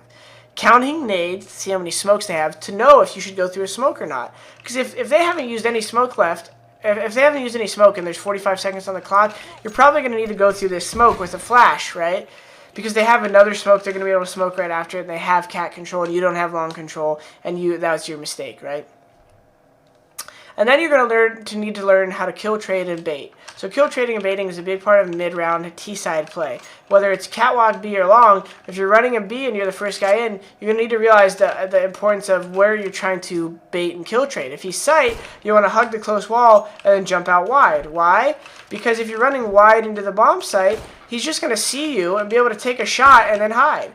But if you run to the close angle and you jump out and he's like holding a spot like this or like this, he's going to have to follow you with his crosshair here, and then your team's going to slide in first, right? So you're going to slide here. Even if he kills you, your teammate's going to be able to peek at the same time if you do it right. So practice counting like nades. Practice thinking about just where the teams are trying to, the CTs are trying to bounce map and how. And then kill trading and baiting is a big part. And then once you go into a team, guys, you can think more about these things on a higher level. So I hope that helped you guys, and I'll see you in the next section on late game play and how you take this information if you actually didn't take a bomb site during the mid round.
Alright guys, we just got done talking about early round and mid round planning for CT and T side, and now it's time for you guys to create your own plan.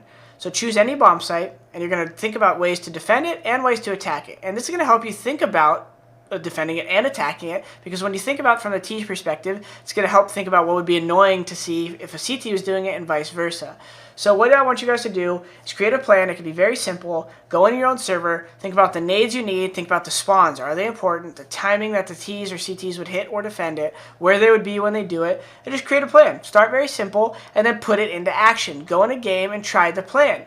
Better yet, if you could really do it, try to record the plan, and then if it works, share the clip with me on social media. And if it doesn't work, that's fine. That's part of this whole process. You want to go back, review the video, and recording it is great for that, and then see if it worked, and if it didn't, adjust small tweaks and add some fixes, and maybe realize by the time it didn't work, realize why your nade wasn't useful. Maybe you need to throw your nade instead of off an object, you need an underhanded, or vice versa. Alright guys, have some fun with it, and let me know how it goes.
Alright guys, it's time to talk about late round, clutching, and retaking for CT side. So the important thing about this is to realize there's two different aspects. One, you're alive with your team, and one, you're alive by yourself. So I'm going to try to jump through the first part and second part pretty quick so that you guys can get the idea of both, and then go put this into practice. Now, if you're alive with teammates, there's like 2 or 3 things that you need to think about when you're retaking. So let's say they took A or B. It doesn't really matter in this case. We'll just use A since it's closest. You have to think about pacing. So how long ago did they plant the bomb? Or, what area of the map they take that you're trying to retake, and did they plant the bomb yet, right? So that's how you determine your pacing. Your coordination, so fighting with teammates at similar angles, and then nade usage. And then if it's a 1vx, we're going to talk about like isolating fights and stuff like that. So as a long player, let's go through a retake really quick. They took A.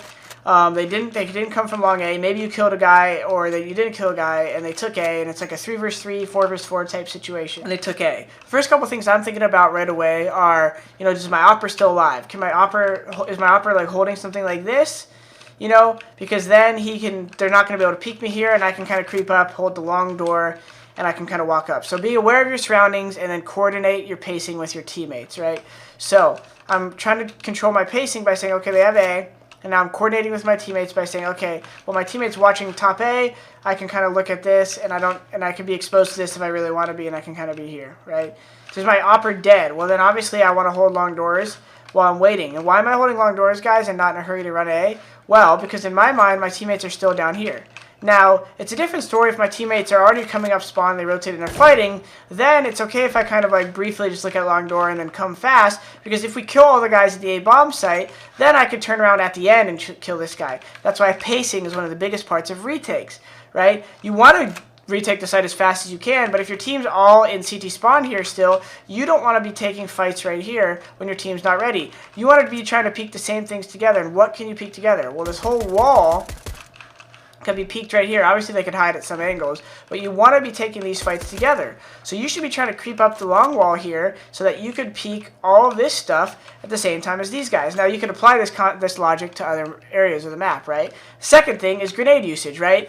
Coordinate grenade usage. A good flash, if my teammate's coming up spawn, would be something that wouldn't blind them while they fight those guys. So I could flash over to the right and come up with them, and that's going to make it so if my team's coming up from spawn right here, the T's are going to have to turn, and that's a good flash. So you're going to have to spend time thinking about these things. I'm not going to tell you every good flash on every site, right, in this course.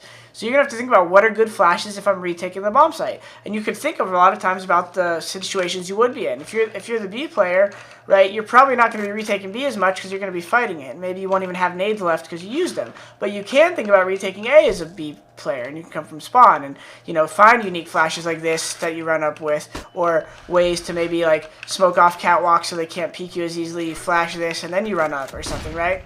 So every site you're playing going to have different nades to show, and I'm not going to go through each one of those, right? So coordination and pacing are the two things we talked about. Flashing and then peeking the same things at the same time. Now, that's pretty much all I could tell you about without getting too in-depth with it, because obviously the rest is just kind of peeking and winning the fights, and then doing little things like, who's going to tap the bomb while the other guy covers and things like that. Meat shielding is a good thing. Like if the bomb is exposed and one guy has to defuse, you should get in front of the other guy while he's defusing and try to cover, or take a wider angle. It's pretty obvious, but you never want to be at a tighter angle trying to cover a guy defusing who's defusing over there. You want to be in front of him, taking the wider angle, or if he's very low on HP and you're low on HP, your best bet is just to meat shield and try to do that, right? Depends on the gun you have. If you have an op, maybe take the wide angle, right? So clutching, this is probably one of the most important aspects. So 2 things I'll say is the most important things about clutching is isolating fights, and then if it's a 1-on-3, you can't go slow. It's a 1-on-2, you can go pretty slow. On CT side, for instance, this is only CT side. If say it's a 1-on-2 and everyone's dead somehow and you're coming up along A, the key aspect here is isolating fights. You don't want to just run out here in a 1v2 and be like this, and there's a guy top A and a guy catwalk, because if you run out too wide on an angle, you're not going to get the fights you want. So a good idea is always to try to isolate fights, which means you have to take tighter peeks. So peeking things like this and getting this kill, and then you can come out wide and get this kill. But if you just want to run the wide route here the whole time, you might get into this fight, and then a guy who is maybe watching cat flank from right here, who knows you're long, he's not worried about spawn, he's going to be able to turn and fight with you right away. You get the point. You want to isolate fights. If it's a 1 versus 3 especially, you have to go fast. So one of the worst problems I see if it's like a high number, like a 1v3, people are walking, and they're so worried about getting spotted. But if you take forever on a 1 versus 3, even if you get the first kill and the next guy's here and the other guy's cat, even if you get this kill, this guy's gonna probably just be like, all right, if I'm not in a position to kill him, he's just gonna hide and delay. And this guy's going to hide and delay. So anytime it's 1 versus 3 guys, you can't go super slow. Unless you're already like right here when it's the 1 versus 3, and you know one guy's here and 2 are on cat, then yeah, maybe you have 35 seconds. Very situational. I could talk you through every situation again, guys, but that would take a long time. So realize 1 versus 3s generally have to go a little bit faster, and that's the only chance you have to win, or you're going to save. But it's 1 versus 2, you can take your time a little, but you always want to be kind of progressing and taking routes where you're isolating angles. So don't be taking the wide routes. Take the tight route here. Peek this, peek this. If no one's peeking you, then you creep up on this guy and get this kill and then kill the catwalk guy or something, right? So on CT side, guys, always trying to be isolating angles on a retake. You could say the same at B. You know, you think it's an unbeatable situation because the guy's here and here, but what you could do is you could isolate the angles. Throw a flash like this, which blinds the tunnel guy, and immediately come and get the kill, and then fall back, and then now come and kill this guy. Always try to be thinking of ways to isolate enemies, whether you have utility or not. And if he is tunnel and he's not watching, you know, or if they're both watching it, you just have to sometimes accept that it's going to be hard. You have to do it fast. You have to come in, try to kill the guy really quick, and then back out. And if you don't do that, you might die. But that's the only way to win 1 versus 2s, is to control the angles you're fighting and isolate them. And 1v3s, you got to pick up the pace a little bit, guys.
Alright, what's up guys? It's time to talk about late round and clutching on T side.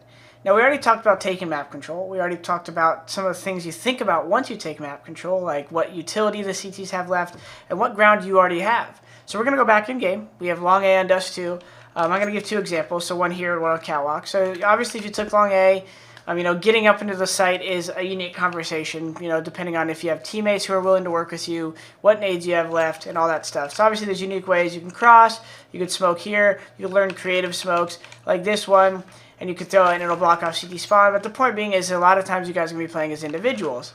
And so you'll learn cool smokes and you'll learn stuff that'll help your game knowledge and things that'll help you take ground for your opponent. But the key aspects here are the fundamentals, which is nade usage, kind of like what nades you want to throw, understanding what position you're in, and kind of mastering the contact plays if you don't have a lot of utility, which would be like, you know, jiggle peeking this if there's no opper there, like creeping up, knowing why it's important to creep here and not here. Because if the guy's spotting sight, he's most likely peeking that angle, and like what happens when you do see him. Like you take that shot, and even though he shot at you, you should come and peek this, right? So realize that like late round play and positioning is always dependent on where the other guy is, and so my suggestions for late round is learn how to do contact plays. So contact plays, exactly as it sounds, you learn to walk in a bomb site with the right pathing with only your gun out. So a contact play off Catwalk, for instance, would be like you kind of peek everything, and then once you get spotted, you know how you have to take a route based on what you see. So if I see here a contact right there,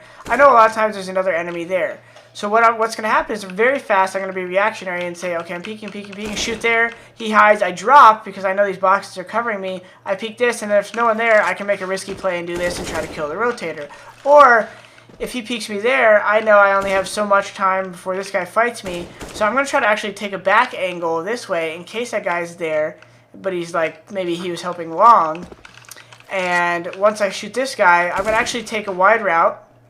And then once I get over here, at least I could like duck maybe and wait for him to re-peek there, and I'm out of sight from this guy, maybe because I'm back on the angle and he's maybe close up here. So learning how to do contact plays at every site, there's different what we call waypoints.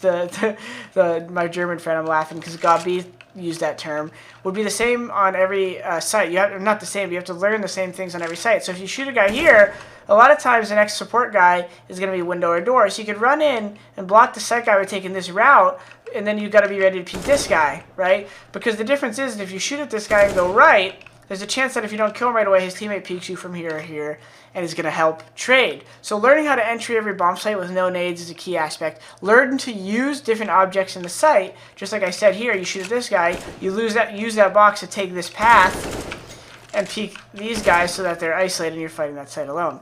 Last but not least, clutching. All right, late round, a big part of late round play is clutching. And of course, there's trading and baiting, but I mentioned that mid round, which is kind of an obvious thing, which is with these contact plays, you want to learn how to follow the guy right in front of you. So if he does die at that angle to this guy, you're right behind him, and boom, you take that fight. You never want to let your spacing get too far out. If this guy's entry fragging in front of you and gets out all the way to there, and you're still here, that's wrong, because if this CT peeks him, you don't want to be all the way over there, because now this guy will just get that kill and then can come back up and kill you. So no matter if you're individual, like solo queuing or playing as a team, you could still do these little things and be a good teammate and follow people. And that's the type of stuff that isn't a strat and isn't part of some unique meta, but is a part of a fundamental that you should learn how to hold hands when entry fragging, whether you have a contact play or a strat with smokes and flashes, all right? Last but not least, clutching. Alright, just like 1 versus 2s on CT side, it's all about isolating. So we're going to talk about if you're by yourself. Because if you're clutching and doing late round with a team, then it's all about the setup. So we're talking about planning on A. Say you planted in, you're in the bomb site, or you're over here. You're always going to want to do what right away, guys? If you have teammates alive, communicate what spot you're holding, coordinate nades, and then go from there. So if you're going to communicate what spot you're holding, you're going to say, all right, I'm holding long flank, right? We planted A, I'm holding long flank. Or I got the cat run off, so I'm holding this. Or I'm watching the spawn run up, so I'm holding here, right? It depends on what control you have of. Like if you know there's no one spawn, you peeked it, you can hold cat from here or something, right? You're here. Next up, what nades are you using? If you have a lot of nades because you took long super easy and you planted, you can smoke the long door and say, I'm smoking long door. Who's smoking brick, right? We call this brick, even though it's wood now. Old school call. So communicate what nades you're throwing and where, so you utilize utility usefully. The most important part of clutching by yourself, guys. Now, say all this has happened, your teammates died. One protocol I want you guys to remember. If it's a 1 versus 3, you cannot play passive and expect to win it unless you expect to win luckily, right? Like if it's a 1 versus 3 and they're all running off cat, you literally have to be like one shot, one shot, one shot. But if it's a 1 versus 3, always try to isolate one person right off the bat to get it to a 1 versus 2. 1 versus 2 is still about isolation, but you could be in a corner. You could win a 1 versus 2 right here if they're both coming off cat by shooting a guy like this and then waiting for the next angle and shooting the next guy here, right? But it's a 1 versus 3 more often than not, and they're all, even if they're all coming from the same spot, you can't just go like this, like this, like this. You're always going to run into an angle where like 2 guys are fighting you. So anytime it's a 1 versus 3, a suggestion I would have would get aggressive. So if it's a 1 versus 3 and you're here, maybe you come back long and try to like get an early kill right here, and then come back and then fight these guys. If you're top A, maybe like take an aggressive peek like spawn and making a 1 versus 2. Then, like it said, 1 versus 2, play around this box. You can take a peek, get that kill, and now it's a 1 versus 1, and then it's a fair 1 versus 1. So it's always about isolating. But if it's 1 versus 3 and you just try to sit here and stay AFK, you're not going to have a high success rate for winning the round. So don't just sit back and say, okay, 1 versus 3, one shot, one shot, one shot. Like, obviously, the better your aim gets, and if you have those abilities, you might have to do that. Maybe you just planted the bomb because there's not enough time to plant. But your goal in clutching in 1 versus 3, guys, should be always go for the first aggressive kill, then play the passive, the 1 versus 2 in a more defensive manner. I hope that helped, guys. If you have any sick clutches after this course, feel free to show me, record the footage, and share with me on social media.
Alright guys, congratulations for completing this section of mastering the 3 phases of the round. We talked about what a meta is, we talked about early round, mid round, and late round protocols, and then more importantly, we talked about the concept of planning before you play. It's super important obviously to understand the meta at every level you play at, and it's super important to play a lot of Counter-Strike. But it's not always about how much time you put in, it's what you put into that time. So spending more time planning how you're going to hold a bomb site, planning how you're going to take a bomb site, planning how you're going to do both those things with and without nades is so important to developing your fundamentals, guys. I hope I gave you guys some good things to think about, and I really look forward to you guys completing these activities and getting yourself involved and learning. In the last section, we're going to talk about how to practice, and I'm hopefully wrap this stuff up and hope you guys realize that it's a big learning process. It's not about just knowing the only right way to approach one situation. There's many roads to Rome, and I want you guys to realize that throughout this course, that's the key aspect. You guys are going to learn the fundamentals, you're going to learn what I think are suggestions, and you're going to get in the mind of a pro and what we're all thinking about. But in any given match, every player is going to approach it a different way, and you're going to have to learn each scenario. You're going to have to experience it. You're going to have to die a lot of times and in the most confident manner possible, guys, if you really want to reach your potential. So thank you for following me this far, and I'm going to see you in the next section, which we're going to talk about how to practice.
What's up guys, and welcome to what is basically the final section of this course.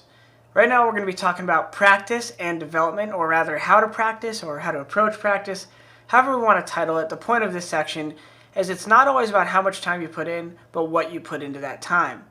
Now a big concept I'm going to be talking about is being process-oriented versus outcome-oriented.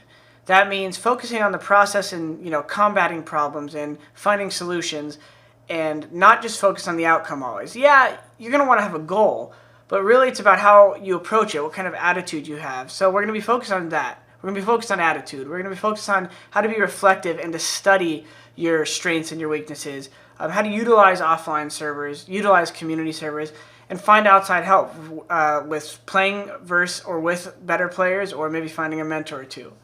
So follow me at this section, guys. I hope you find everything useful and informative.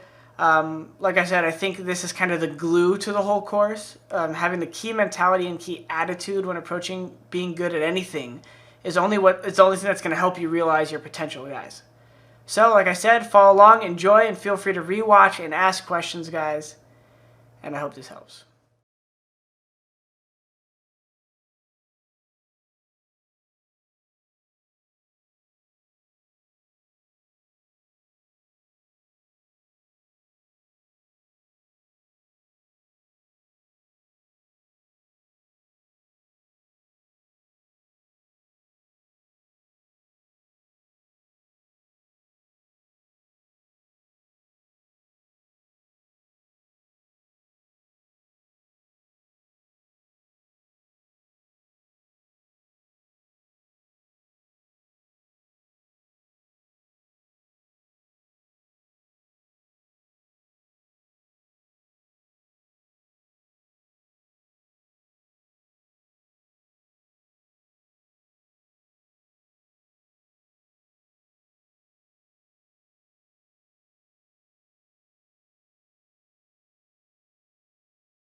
Alright, what's up guys? It's time to talk about what I think is one of the most important aspects of practice and development, and that's attitude.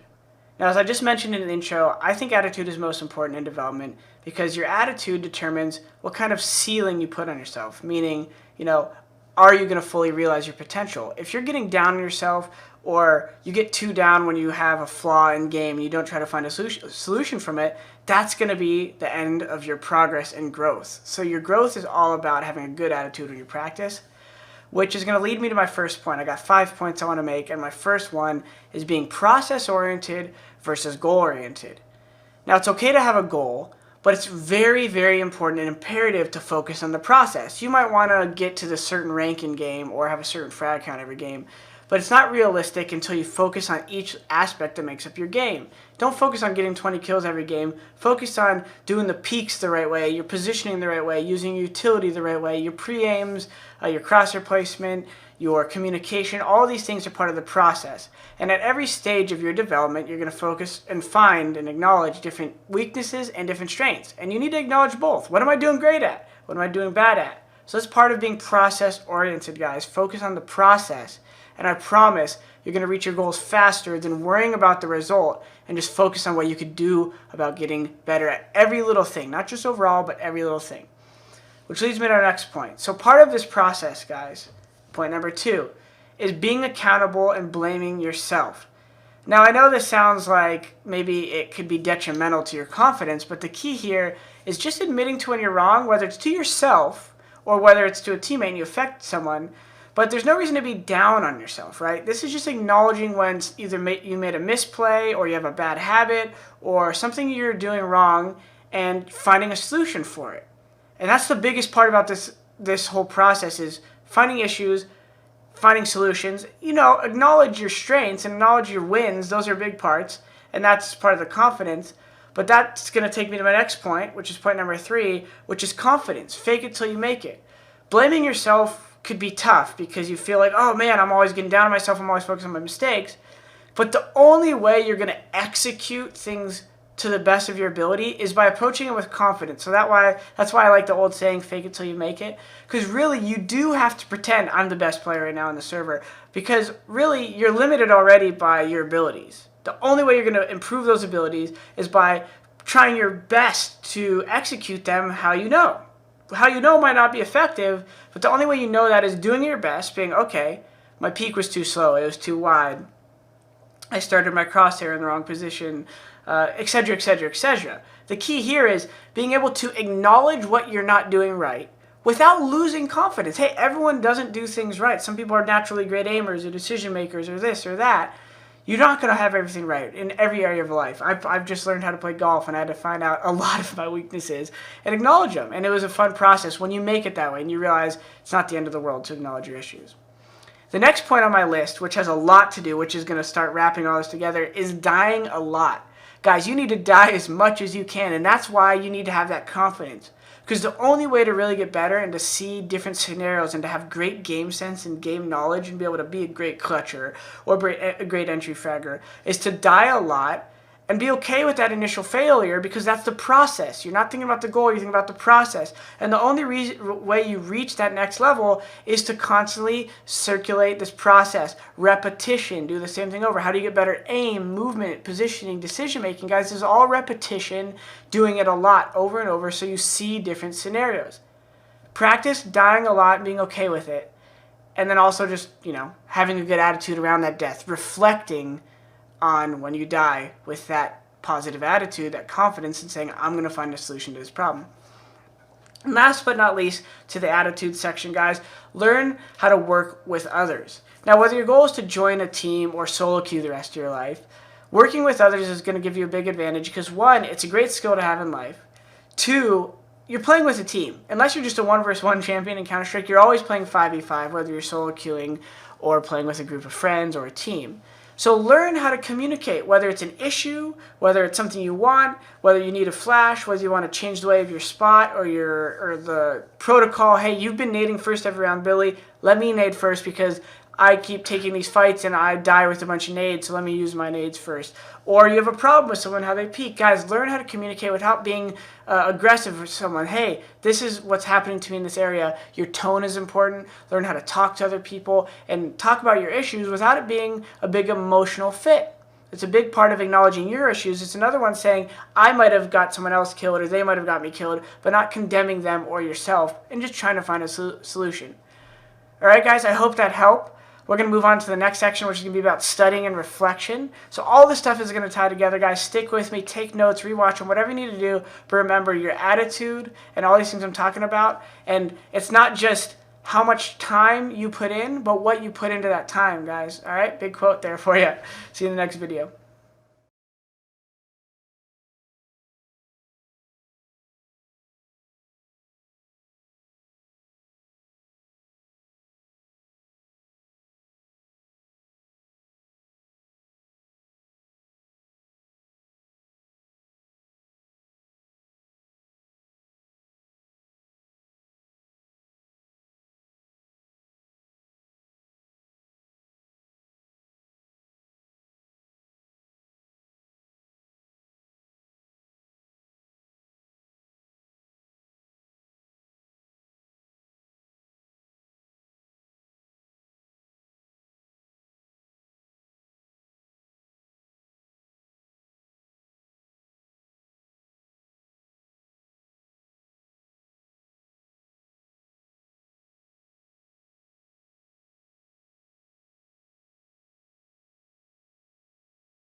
What up guys, it's time to talk about utilizing offline servers. Now technically this is another activity, so whenever you can, preferably ASAP, you're going to hop in an offline server, create a server of your own, and do kind of what I talk about and go through these practices. Now, I'm going to hop in game as I talk, but I want to talk about 4 key things. Let's turn on some volume, clear this, a little less.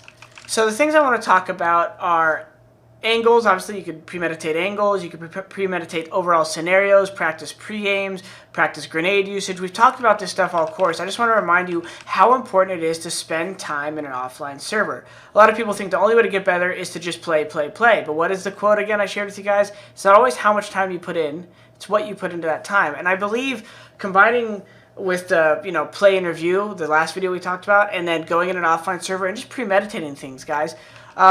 So, like I said, talking about pre-aims, right? Going into areas and practicing the depths of how you're going to peek something if he was ducking or standing, and just getting a look at the map. It helps you because if you're only playing these maps when you actually go into a competitive game, you're not going to see as much. So the first thing is obviously pre-aims, right? It helps you with pre-aims. Next up, grenade usage, right? Like just being able to spend time in a server and say, okay, I'm going to peek this, and then really quickly snap over here and smoke CD spawn, or snap over here and smoke coffin, right? Like I know these lineups, but being able to practice these and do these on the fly is a big part of it. More importantly, planning scenarios for premeditating maybe early round CT side. So obviously, aside from just pre-aims and grenade practice, you have premeditating kind of CT and T plays in the beginning of the round. If I'm a T and I want to take banana, obviously I could talk about, okay, this is a good molly, this is a good flash. All right, I'm going to do this. Well, what's something they might do? Okay, they might nade you in the beginning. So you maybe throw your molly, avoid the nade, then flash, and go. So practice premeditating these scenarios. Look what I'm doing. Right now I have no opponent, and I'm just visualizing what happens. And I'm remembering what I experienced in matchmaking, and I'm planning. I flip it on its head. Go to the CT perspective. Okay, I'm in the beginning of the round. I'm going to molly this, and then flash this. But I notice the best spawn when I do that maybe beats that molly, and he's already here. So I'm going to counter it by throwing the deep molly to cut his support off and kill the close guy, right? You create scenarios. That's just an idea I have. Yours might be much more simple. It might be, I'm going to go stand here and hold this angle, and then I'm going to throw this flash. You have to start somewhere, but premeditating them and spending time in a server like this is very good, because then you can say, okay, that flash wasn't good because it didn't go far enough. Let's throw the flash farther. And you remember what the commands we went over? Grenade trajectory 1. So you can see how far the flash is going. And to create a server, guys, is as simple as opening your game and doing map space D Inferno from the main menu of Counter-Strike, right? And that's how I'm in here. Last but not least, obviously, recoil training. When you're around here, you could be planning scenarios and then actually feeling what you might want to do if you think there's a fight right here. Or as an AKer, right, you might think very, particularly and realistic. I have an AK and I'm peeking an opera here. Use maybe patterns to practice the pre-aim and recoil. So be like, okay, I'm going to line this up. I'm just doing this on the fly, so I haven't lined this one up because I could just visualize it. But I'm going to line up this corner and go a little to the right, and I know that's right there, okay? It's a little left now, and it's back there. And you can practice, if you really want to, practice pre-aiming things. Spending time in a server is the main point of this. You can come up with a number of ways to make it useful. Those are just a couple ways to practice pre-aims, practice grenade usage, premeditate scenarios for how the T's are going to rush ETs. You could do after plans to try to find good angles, right? It's really just spending time in a server, and I think this is a key aspect of practice. If you have your own private server and you can incorporate friends, and you can have your, your friend be an opera and stand here or stand here, and have you come around the corner and take a different shot. Do this on every map. Do this on every area that you want to get better at. Obviously, it can sound tedious. You don't have to do it on every map, but it'll really help you. Just, start by yourself. Come to the server. I want to pre-aim left mid. Let's get good at pre-aiming that corner. See, I know where the edges are of these things because I could see them, and you'll get better at pre-aiming, combining the movement, everything together, guys, all right? So spend more time on the server. Jump in right now if you can before your next competitive game and choose one scenario. Premeditate it. Choose one flash. Practice it. Mess with your recoil control at the distance of throwing that flash if there was an enemy there. And then look at the angles. I promise, guys, spending more time in the map without any opponents, it also helps take off the pressure. If you're only learning under pressure situations, you're going to maybe make it a little harder on yourself than it needs to be. So have some fun with it, guys. Get creative. And if you want to, let me know how it goes.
What's up, guys? It's time for the next video in the practice and development section. This video is going to be on community server practice. So what do I mean by community servers?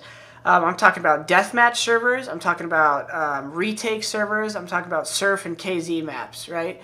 So these are all different servers, right, you could play on. You just go into browse community servers in the Steam menu, and you could find these different types of servers. So I'm going to go in game as I talk. I'm not going to go into each mode, but this map actually kind of has different aspects to it that surf. It has jump aspects, and obviously DM I could just talk about. So first up, I want to talk about DM. So when you're utilizing deathmatch to practice, guys, one of the common complaints and things I hear is that, hey man, I was owning in deathmatch, I was hitting all these shots, but I didn't do that when I go in game. Yes, of course, it's obvious. Guys, be aware, when you're warming up with deathmatch, you're doing just that, you're warming up. Yes, there's deathmatch drills, and you could refer back to the drills we talked about, the no crosshair training, the unbinding duck, tracking without shooting, the different drills I had in the previous section. Do all those things while you deathmatch. Yes, they can help you. But deathmatch at its core is hyperactive and meant for you to just snap around and shoot at different targets. Guys, this is not realistic. You might... You know, maybe if you're playing a spot like this and they're all rushing B and the T's are all like circling you, you might be like here, here, here, trying to get all these kills. But these scenarios are not realistic. Your aim is better because you're moving more. You're less static. There's a common thing that I'll give you a quick tip here. That's a little gem of this video. Is if you ever watch players like Stewie or Shrouder, a lot of players, you see them holding an angle. They do something called a waggle sometimes like this. They shake their wrist. Why? Because they know the longer they're standing still, holding their wrist in a static position, the more stiff their aim gets and the worse the reaction gets. Sometimes you'll be holding an angle forever and a guy peeks you and you feel like your reaction is poor. That's because when you're deathmatching and moving a lot, you're looser across the board. Everything from mentally, you're not as anxious. You're not as, when you're premeditating a fight, sometimes you get stiff anxiously and not just physically because you're like, oh, the guy's about to peek. I don't know if I'm going to kill him. Oh, he peeked. Oh, and you get kind of nervous. Whereas when you're deathmatching, you're not really thinking about peaks or consequences. That's a big one, consequences. You're not thinking what happens if I die. And then more importantly, as well, maybe equally importantly, you're loose, right? So sometimes when you're holding an angle, one trick I have for you is called the waggle. Hold an angle sometimes and just do a little shake. and reset your wrist. If you do it too much, he might peek you at that time, but at least then you'll be ready to react. So with deathmatch, guys, be aware that's hyperactive. Not everything's going to translate to the game, but it's a great way to warm up. And, I would say 15, 20 minutes before you play would be the max. Sometimes I need 5 or 10 minutes and I'm fine, really. It depends how long since you last played CS. If you're playing every day and you're in rhythm, play for 5, 10 minutes and go into comp if you really want to, if you're in the zone. Some people are different. Some people want to hit that 100 kills, 200, 300 kills before they play. Find whatever makes you comfortable when you go live. Don't set too specific of parameters on the exact kills unless that's your way. If you really think that's what you need to do to get in the zone, do it. Next up, retake servers. Retake servers are awesome because it helps you see a bomb site in a more focused and repetitive manner. So it helps with pre-aims, angles, maybe setups and different things like that. So if you're like retaking B and you start out here, so basically what it does, guys, is it chooses a bomb site if you haven't played this before, and it'll just like be B on overpass, and everyone on CT will just spawn like here, over here or something, and the bomb will be planted B, and you have to go retake it, like 3 versus 3 or 4 versus 4. This is great because you can practice using nades and get in these scenarios in a constant manner and not have to play a whole competitive game to get into this. And better yet, I would say focus on maps you think are problem areas, or if you're playing on a team, go play a competitive retake, or go play a retake game before your competitive train or overpass or Dust 2 game to get practice. It's going to help you learn things, you're going to practice your nades and get a lot of retakes on the fly. So retake servers are great just for practicing actual real scenarios. And of course, people are going to be playing a little more aggressive and loose than they would in competitive, guys. But just use it for what it is. Practice your nades and practice just, being in the scenarios. It's not going to be as good as playing real competitive in the sense that you're not under pressure, and that's where you really have to pull out the decision making. You have like everything we talked about with, practice, repetition, and losing that anxiety, playing with confidence. You're not going to get that all, but it's going to help you a little bit. Last but not least, surf maps. Surf and KZ are not necessarily because I don't want you to play these because it's all practical stuff that immediately transfers over. But what you're doing is you're building your coordination, you're building your dexterity, and you're building your hand and arm awareness from your brain. So obviously on some maps, I picked Overpass while I wanted to talk because you could do stuff like this on Overpass and surf, right? I'm not saying that's going to, be an integral part of winning rounds necessarily. Sometimes you can do cool stuff like if you planted this as a T and you shoot at the guy and he comes off the bomb and he wants to chase you, you can get away faster by doing this. But generally, surf maps and like KZ stuff, they're not going to make you 1,000 times better, but that little bit extra percent of you being smoother with faster movement, come to a scenario like this maybe and bunny hop up faster, close the door, jump up the stairs. When you're first getting used to the PC, you're not as smooth doing this. So these maps are just going to make your hand-eye better in the same physics, right? If you're going to go practice football, you're going to probably want to put on your football equipment, right? You're not going to want to jump around in normal clothes and practice football moves. You want to put on your equipment. So get in the game, get in the CS physics, and practice this, right? You don't want to go practice your movement in a different game or something, right? So you understand the point, guys. Practice surf maps, KZ maps, not just to do the tricks in-game, but because it's actually going to help you just have better control with the mouse and keyboard. So like I said, guys, this is basically an activity video. I want you to go practice these things I said, and remember the points I made. DM is not going to transfer like evenly over into competitive. You're going to just use it to warm up and do some specific drills. Remember, it's process-oriented. Just because you had a good KD in deathmatch doesn't mean it's going to transfer into your competitive. Retake servers, use it for what it is. Practice small scenarios. Practice nades, dude. That's a great point of what you could do. You could throw flashes off unique objects and practice in those specific scenarios. And then surf and KZ for what I just said. Get your dexterity up, your hand-eye coordination up. And I think it's going to help improve your game just that much, which is what we're here for, isn't it, guys?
What's up guys, and welcome to this video. This video is titled Play and Reflect because I want you to do just that. I want you guys to go in-game, play, and whether you're in-game or after the game with a demo, I want you guys to reflect, find problems, find solutions to those problems, and implement them ASAP. So there's two ways you could do that. The first is obviously while you're playing. So you're going to learn while you're playing, which is going to be anytime you die. This is what I just preach in the attitude thing. This is what I'm preaching through the whole section. But just to reiterate, I want you to right now, when you go and die in a game, find the reason for why you died and try to then create a solution for that reason. Now, not only why you died, but also maybe why you got a teammate killed, or even if a scenario just didn't go the way you expected it. Find maybe what you think the reason is, and then find an alternative to it. You might have peeked left and you should peek right. You might have not wanted to peek at all, and next time you should have smoked first rather than Molotoving first, or instead of just peeking the guy, flash the guy and try to recreate the scenario and immediately implement the solution. Find a new approach and do it ASAP. Now the next way you're going to reflect and play and reflect is you're going to play, and then you're going to reflect after by watching your demo. So there's a couple of things I want you to do when you watch the demo. Obviously, the first is reflect on your deaths and kills that you got, right? Look at when you died or when you got a teammate killed and look at it from your perspective. And if it's a demo where you can see the other team, look at it from their perspective. Like some match demos have that. And just try to look at it from as many different angles, perspectives, rewind it as much as you can to find why something happened the way you thought it did, or why it didn't happen the way you thought it was going to happen, etc. Sometimes it's important just to see and read between the lines, right? And then finally, with that point, when you're watching a demo, guys, always try to acknowledge when the play didn't work out because you simply missed the kill. It's so important to say, that play was fundamentally right. I outplayed my opponent, but I really just whiffed. I aimed poorly, my mouse hit my keyboard, X, Y, Z, whatever reason you want why you should have had the kill, right? You outplayed him, he wasn't expecting it, he turned from your flash, you flanked him, he had low HP and you whiffed. Those reasons, guys, are ones that you don't want to deter you from making that same play again, but being determined to hit that shot, knowing you could hit that shot, right, guys? Then when you're watching demos, the other two things you could do just generally, for CT side, guys, focus in on one player on CT side and follow him out of spawn. Watch how he plays early round out of spawn, and watch how you play early round out of spawn, right? So this is also watching yourself, and then I guess what I implied right there is you're watching other pros or other players. Go watch other demos and compare and contrast what they do out of spawn for the same spot you play. Use websites like hltv.org if you need to go find pro player demos. Find out what they do out of spawn, how they use their nades, when they rotate in those timings, and then compare and contrast to your timings. Flip it around on T side, watch the same thing. How fast or slow do they take Catwalk on Dust 2 or Banana on Inferno, or etc., etc. Watch how they do it, and then when they have control of it, do they rush into the bomb site? Do they go slow? Do they go passive? Watch one player. Focus on one player and watch the whole round multiple times. Try to figure out if you can find a cue. Why did they go in the bomb site right then? Did their team have map control? If they took top car on Inferno and Banana, right? You take that as a terrorist. Did their team have mid control or no? So if he hit B, what was some cues that might have led him to hit B? And just come up with your own solutions, your reasons, guys. And this is going to help you when you go play. You're going to start this cycle over. Now you're going to play again. You're now going to have new ideas and reasons maybe for why you might want to make a play. So this is really important, guys, for when you're just trying to get better in general. This is obviously coupling everything that I said with attitude and now applying it. When you play, observe, analyze, act. Observe, analyze, act. Take the emotion out of it. Be confident. Most importantly, have fun, guys. I'm going to keep reiterating that towards the end. Have fun and just keep repeating this process, guys. And I think you'll find that you will get that consistency that you're looking for.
Alright, what's up guys? It's time for the final video slash activity of the practice and development section.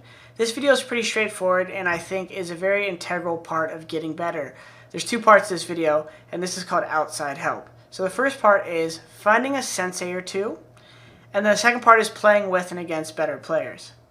So if you don't know what a sensei is, right, as me watching all my anime, you want to find a master, a sensei, or somebody who is better at the game than you simply, or even skilled in some cases. Guys, if there is one or more person out there, or people out there, that you think know more than you or just as much as you, but maybe have a different skill set, take the chance to learn from them. Drop the ego as much as you can and feel free to listen to other people and gather their knowledge. Now obviously, the more discrepancy in how much better they are than you, the better, right? Because you want to learn from as good a player as you can. So if you can get a pro to help you, that's awesome. If you can get a high-level friend to help you or semi-pro player, that's fine too. Whatever the case may be, anyone who's a step ahead of you is someone you could learn from. And a lot of times, even someone just as good or below you, there's always things to learn from.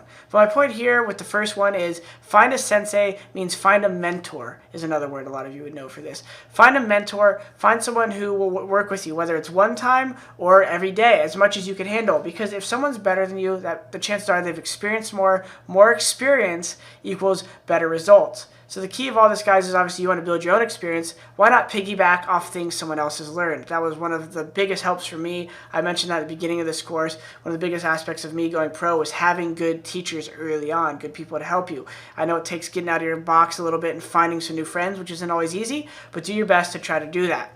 Secondly, playing with and against better players. Even if they're not, a mentor type, and even if you're just playing against them, try to play against the best players you possibly can. It goes back to the same thing before, guys, talking about confidence. Yeah, your confidence is going to take a little dive if you're not doing good and you're losing and you're making a lot of mistakes. But guys, you need to focus on the process. These guys are better than you for a reason. They've played longer or they have more skill. You have to work to get to that level. There's no point in getting frustrated. Now, if it's always sucking and you're always playing against better people, yeah, maybe go play by yourself a little to build up some skills. But overall, you should not be shying away from the opportunity to play against better players just to get better stats. That's gonna hurt you in the long run, and it's gonna end up being a crutch in your development. And then at that, not just playing with or not just playing against, but also playing with. Obviously, if you can network and find better people to play against, that should be your goal. Whether it's solo queuing with one or two friends, or playing with a team, guys. All right. So really, that's the last activity of this section, is find that mentor and find some more friends or enemies, not real enemies, but people to play against at higher levels, guys, all right? Good luck with this, and thank you for watching.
What's up, guys? It's time to do a recap of the final section here, and it feels kind of weird finishing it. Yes, I did just change my shirt. It's magic of editing. I actually just filmed all these in the same day. I just kept changing my shirt. Just kidding, guys. As you can see, the beard changed a lot over time. Anyways, I wanted to recap really quick what we learned there, because those were some really important aspects of this course. Yeah, you guys probably liked the videos where I went game and showed you a bunch of stuff specifically. But without the right attitude, and that's the first thing I want to recap, the right attitude, you're not going to reach your potential. So what's the first thing we went over, guys? Process-oriented versus outcome-oriented. This is important because if you're always focused on the result, you're going to get disheartened because you're not there yet, right? That's the whole process. So you need to be focused on the things that lead up to that.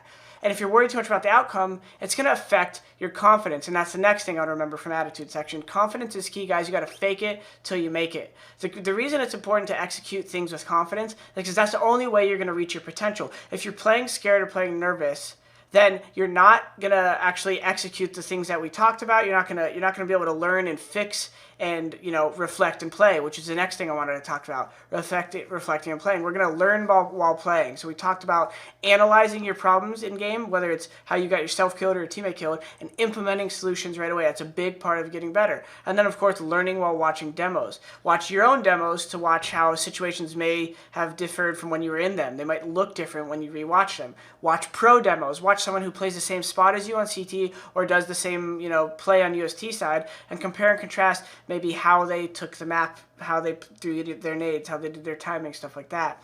We talked about utilizing offline servers, premeditating different scenarios, premeditating different situations by yourself in a server is so powerful, guys. Just an offline LAN server. It's helpful because you're in the arena, so to speak, but with no pressure. You're just able to think and have free time. I love it. Practicing angles and pre-aims in an offline server is great.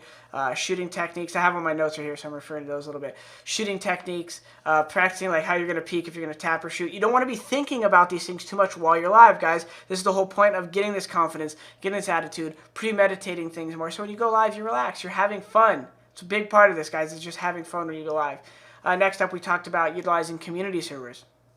Deathmatch, guys. The big thing I want you to remember with deathmatch is it's not going to always translate right into the competitive game. Yes, use it for warm-up. Yes, use it for drills, which is part of the process. Again, guys, use it for drills. You know the drills. I don't need to recap all of them, and those type of things. And that's going to help you build up towards having more control, maybe with recoil or better movement or more, shooting styles in your arsenal when you go live. But it's not going to translate over just because you got 101 taps in deathmatch.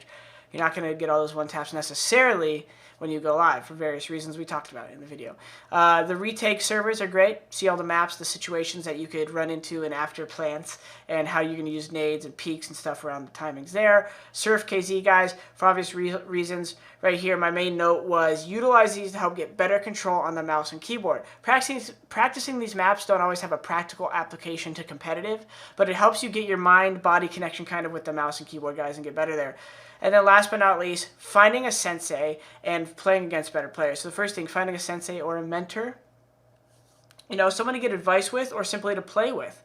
Someone just to help you along the way who's either going to tell you what to do or you could learn by watching them when you're dead or something in a server, right? And then talking to them between games is really helpful, and having those connections is always going to help you get better at the game. And then playing against better players, guys. If you're constantly losing, it can hurt your ego, guys, but you need to learn to drop the ego. The more you could focus on just being okay with playing with and against better players, you're only going to raise your level faster. And that's the honest truth. All the pros, Stewie2K, back in 1.6, a guy named Paulie, all these guys who went pro in a year and a half, 2 years, that was because they launched into playing with the best people they could. They went straight for the best team, straight for playing in the best invite 10-man / FPL Rankcast. These are all the invite 5v5 pickup game systems, but for the higher level players, they go right into there. They might get some criticism for the other better players, but they stick through it because they know that's what it takes to get better, is to play with the better guys. So guys, try to hold your attitude strong, try to keep a strong mindset, have confidence in yourself, and attack your goals by focusing on the process. All right, guys? See you in the final section, which will be the conclusion of this course.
What's up, guys? Congratulations on finishing my first ever CSGO course.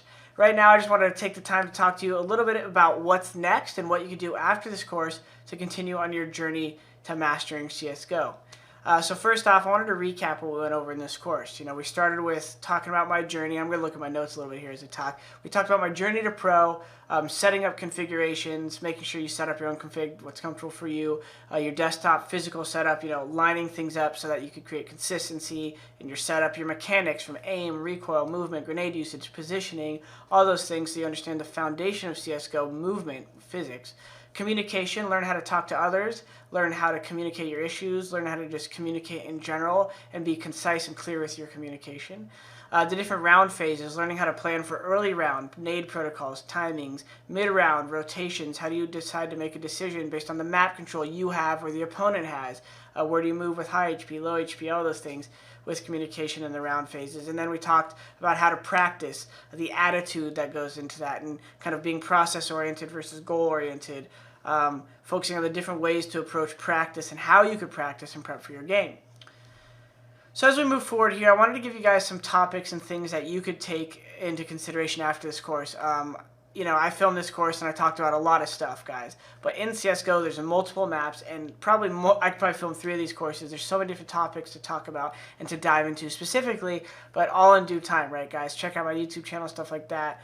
I'll reference that in a second, but for now, I want to give you guys some topics to think about moving forward. So things like rotations. Learning how to watch demos. Rotations are a big part of Counter-Strike. Learning how to watch demos can help you understand rotations, watching pros. One thing I didn't talk about in this a lot was tactics for countering oppers in various scenarios. Pistol round play. Learning how to move and shoot on pistol rounds and just be smart with guns that can't spam through walls. Aside from the Deagle, of course. Bunny hopping. I didn't talk too much about bunny hopping, but that's one that could be useful in the KZ kind of surf map section I talked about. Bunny hopping can be useful if you learn how to master it. It's just going to make you better just with movement overall. How to entry frag, how to lurk. I talked a little bit about these things, but I don't want you guys overly focused on your role too early in your career. I want you to figure out your strengths and weaknesses and then figure out how to play a role. How to be a great entry fragger. There's various ways to focus on and things to focus on as an entry fragger. You're going to die a lot. And as a lurker, how do you play the lurker? How do you support your team properly? So these are topics you could research. I'm going to tell you how in a second. And then being a support player, guys, and in the way that a support player, another thing that you could research. And then one big thing that we didn't discuss, but I mentioned it, alluded to, is baiting. Smart baiting. Kill trading is another term for it, guys. Baiting is a big part of professional Counter-Strike. Knowing how to shadow somebody when you're entering a bomb site. We call it holding hands sometimes, because you want to just be far enough to where you can hold their hand, but you don't want to be lined up with them. You want to learn how to kill trade and bait effectively. And we didn't get to dive into that too much on this course, but it's something worth researching. And then last but not least, one of the things I wrote down was making your death count. Learning how to stay alive with low HP and play different scenarios with low HP is a very kind of fine skill set to learn. It's a very sensitive subject. So that's something you could look up and talk about and just kind of watch when you do demo watching. So the next thing I wanted to jump into is how you could research these things. What are some other concrete resources that you guys have to help you learn aside from my course? So first of all, YouTube series, guys. If you just want to learn some general tips on YouTube, there's so many people. War Owl, who teach a lot of basics. I have a cool series called Nades for Noobs. That's going to show you on all the main competitive maps. I think I'm missing Cobble and Dust 2 as we speak, or Cobble and Nuke. But those are going to be a lot of ways for you to go practice grenades. I show the lineups and some of the reasons you would want to use those grenades. Watch other pros' channels. Sean Gares, Adren. These guys do great kind of tips and feedback for everybody. So, and then outside of CSGO, non-endemic books, there's stuff like Mind Gym. The stuff that I talked about in the practice section with attitude and kind of how to approach the game. That stuff can be applied from all other sports. So if you played other sports, you know exactly what I'm saying. But if you haven't played other sports, this is one thing where attitude really plays a big role in how far you can go and how you're limiting yourself in practice. So, check out Mind Gym by Gary Mack. Cool book on that. In terms of follow-up drills, guys, there's a couple of things that I want you guys to do. So these are activities. I talked about them through the course, but I just want to reiterate some things I want you to try to do depending on your goals after this course. So first thing I wrote down here was create a team or join a team. This is going to be a great way for you to just get more involved, learn from other people, and actually play real Counter-Strike. Solo queuing can be fun, but it's not the same game that I've played and loved for the last decade. So try to join a team and get on a team. Next goal, commit to regular practice. Guys, what did I say? quality over quantity. You want to get that quality time in and start implementing some of these drills into deathmatch, spending time in your own offline server, and watching and reviewing demos. All right, guys? Next thing, there's many roads to Rome. That offline server time, guys, isn't just to do exactly what I said. Find your own tactics, find your own nades, find your own plays, be a critic of yourself. Commit to your own reviews periodically of watching demos of yourself and then going in an offline server and just premeditating plays and scenarios, all right?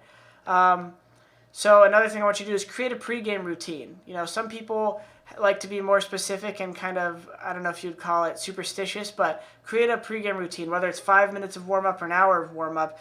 Maybe you wash your hands. Maybe you do a deathmatch with a certain weapon. Try to create a routine and try to stick to settings and things like that so that you can just start creating some consistency in the way you approach the game. So that when you do find your shortcomings, whether it's your recoil control, your peaks, your decision making, this, that, the other, you're not thinking about your settings and your warm up. And did I warm up right? Did I eat the right meal today? You know, if you want to eat a burrito every time like me before you play, sure, that might not be in your diet plan. Guys, find some consistency in the warm up itself. You know, all jokes aside. And then last but not least, guys, what I said, and I said it before, and I'm going to say it again, is find mentors and better players to play with. It's so important to find other people to play with, to rise your skill level, and to learn from them. You need to drop your ego, not be scared to be on the bottom of the scoreboard sometimes, and learn from better players. And last but not least, guys, the most important aspect of growth is to have fun and enjoy the process. We talked about being process-oriented versus outcome-oriented, and part of being process-oriented, guys, is having fun with the process. Enjoy it, guys. If you're not having fun, you might need to take a break from CS and just chill out, because that's the worst thing that's going to get in the way of your progress, is if you're getting frustrated and not having fun with the process. And last but not least, guys, I just want to remind you, please feel free to ask questions here on the dashboard. Hit me up on social media. So the Udemy is a cool dashboard. I'm going to answer some questions, and if any topics come up a lot, I might even film another video and add it into the course. And yeah, guys, I think that's about it. I hope you enjoyed this course. I hope you guys learn a lot. Like I said, hit me up. I'm looking forward to your feedback and hearing your thoughts on the course. And yeah, thanks, guys, for tuning in. I appreciate you being here with me and buying this course, guys.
What's up, guys? Today I want to talk about different ways to play a bomb site and the protocols and things you should be thinking about when you want to prepare yourself to play a competitive match. Now, there's three main topics I want to talk about, which are going to kind of cover what I think are the key pillars of preparing to play a spot on CT side. So first things first, the positions you could play and the various styles of playing them. I want to talk about utility usage, and then I want to talk about callout. And each one of those have a couple key components inside them. All right, let's hop in the server. Now, I chose Inferno, and I used to play Porch on this map, B all over the place. So for today, I'm going to do Porch at A. And I'm just going to talk a little bit about ways that I like to play and think about kind of setting up for a spot all the way from practice to going live. So this is how I broke it down. First things I want to talk about are positions you can play, and a couple ways I want you to think about that are spotting and falling, holding and killing, and hiding and baiting. Those are three different things, right? So spot and fall. What does that mean? So we're going to start with that. So I'm playing Porch, and we're going to get into utility and all that stuff in a minute, but ways I like to think of spots are either I'm going to spot something to fall back, like a crack like this,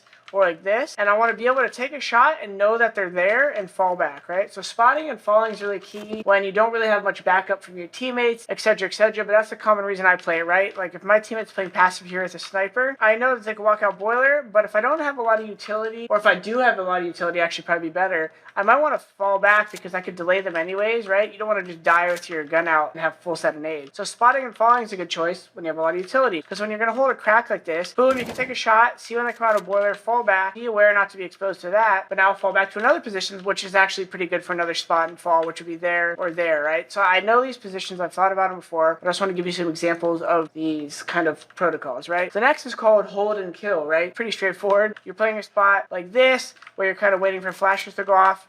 You're going to peek, and you're going to find frag. You're pretty much planning on dying unless it goes really, really well here. And ideally, you have teammates either above you or crossfiring with you that are set up, ready to help you. If you can, you always want a plausible fallback plan. With spot and fall, fallback plan is kind of laid out for you. If it wasn't obvious, you want to make sure you're falling back with spot and fall. With hold and kill, if you kill two guys here, and then for some reason you're able to like smoke it and fall back, or even just like get a kill as they run off and then jump away, great, because now you have a number advantage and you're playing Counter-Strike how it's meant to be played. Take the 5-on-4, 5-on-3, get back in the bomb site, alright? Last but not least, hide and bait. Now, a lot of people say baiting is not a good part of playing the game, but that's a lot of times you're thinking amateur baiting, where it's like hard baits, where for no reason you fall to the back of the group and that your team died. That's a little bit different, right? What I'm talking about is playing spots like this maybe, or what we call the cold zero spot, where you're hiding back here, right? Even this could be a hide and bait. If you have a teammate right next to you standing here, looking like he'd be this guy playing this spot, he fights till his death with a hold and kill kind of mentality, and you're staying right here. He gets one or two. These guys trade on him and they run off and they start turning their back, or they run up like this, and you're able to get free kills. So hide and bait is a really key thing that you need to know how to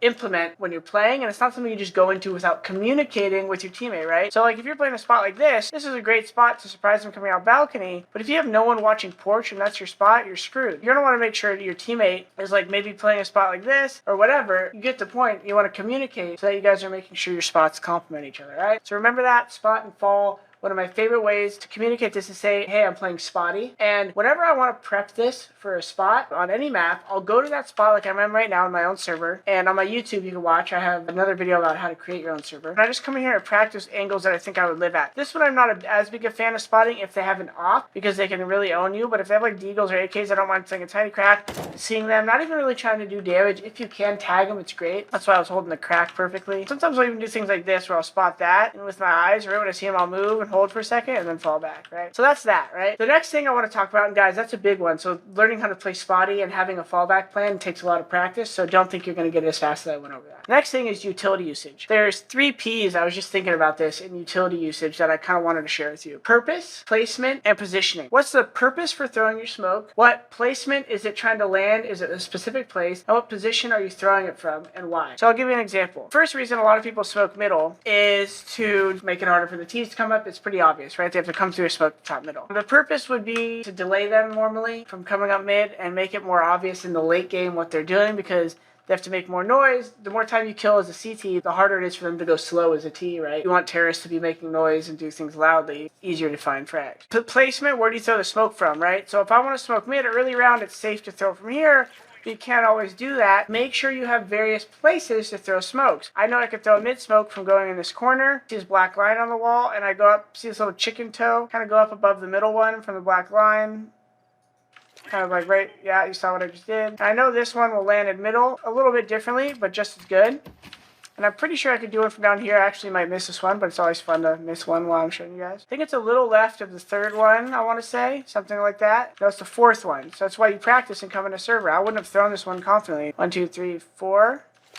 I want to say I think that's going to be it. And that one is going to land nicely in middle too. And now I have multiple ways to smoke middle. So positioning and then the placement of the smoke is very key. If I didn't know that lineup and I just threw a ragtag one, and I'm sure that one might land near middle somewhere, but all of a sudden if you just try to wing it, you throw one of those smokes, now you're blocking off your left mid player. So make sure you're understanding where you're throwing smokes and you're not winging them unless they're easy, something like this, right? Utility as a whole, guys, like I said, has one main purpose, which is to delay the opponents or make them come through a smoke when you know they're there, like it's like a choke point like Halls, right? Planning different ways to use your smokes is very great, right? So it seems obvious to always smoke middle if you're the porch player because that's the main choke point. But sometimes I like to play the spot and fall position because what happens is you want to read your opponent's tendencies. If they're going slow, why waste your nades middle anyways? Let them not throw your nade, right? Let them not see a mid smoke. Maybe your teammate can throw one, but you save yours. Don't chain smoke mid, which is common to do, which can be good. Don't chain smoke mid. Don't chain smoke in real life either. And fall back, keeping all of your nades. Play kind of spotty, assuming your teammate's watching middle. This spot can be dangerous if no one's watching mid, right? Because they could be up on the shadow with 2 or 3.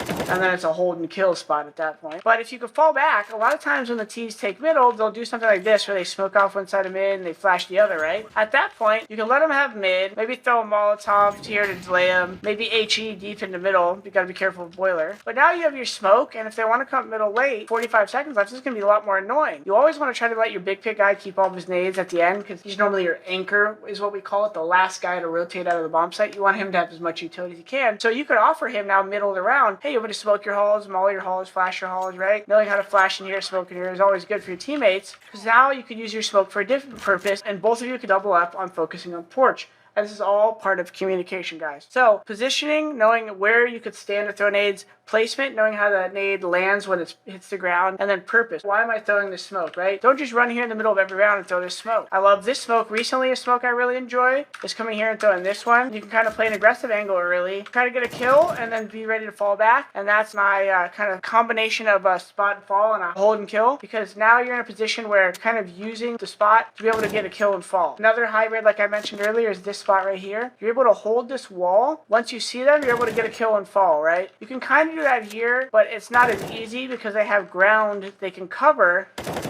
when they kill you, and that you have to fall back. The hybrid positions come like this, where once you shoot, you can immediately hide, right? This one's not one of those because they could peek you from there. Another example would be this one. This is a hold and kill and a spot and fall. If they come up and your teammate has mid, you get the kill, you can fall back. All right, sound good? And the last thing, guys, I want to talk about is callouts. When you're doing callouts in CSGO, they have to be ones your other teammates are going to understand. So if you're playing matchmake or pickup games, sometimes there'll be some room to grow throughout the half and people won't know what you're saying, but you'll say, some people call this porch. I've heard people call this shadow, bomb wall. You just want to be able to know so that you could provide an accurate call with an accurate sense of urgency, which is the other part of this important thing. It's not enough to just say, you die right here, they're up middle, up middle, A. No, because if you have a guy who like maybe was leaning arch, and he says up middle, and then they are already up here, he could be helping his teammate a lot more. If I say, up middle, they're all going porch right now, or bomb wall, and this guy's holding like this, and slow, he might not realize he should try to get here to an angle like this, which is really good, because if he beats them here, this is a strong angle for people running in bomb sites. They look like this and they run in and he's like off angled, right?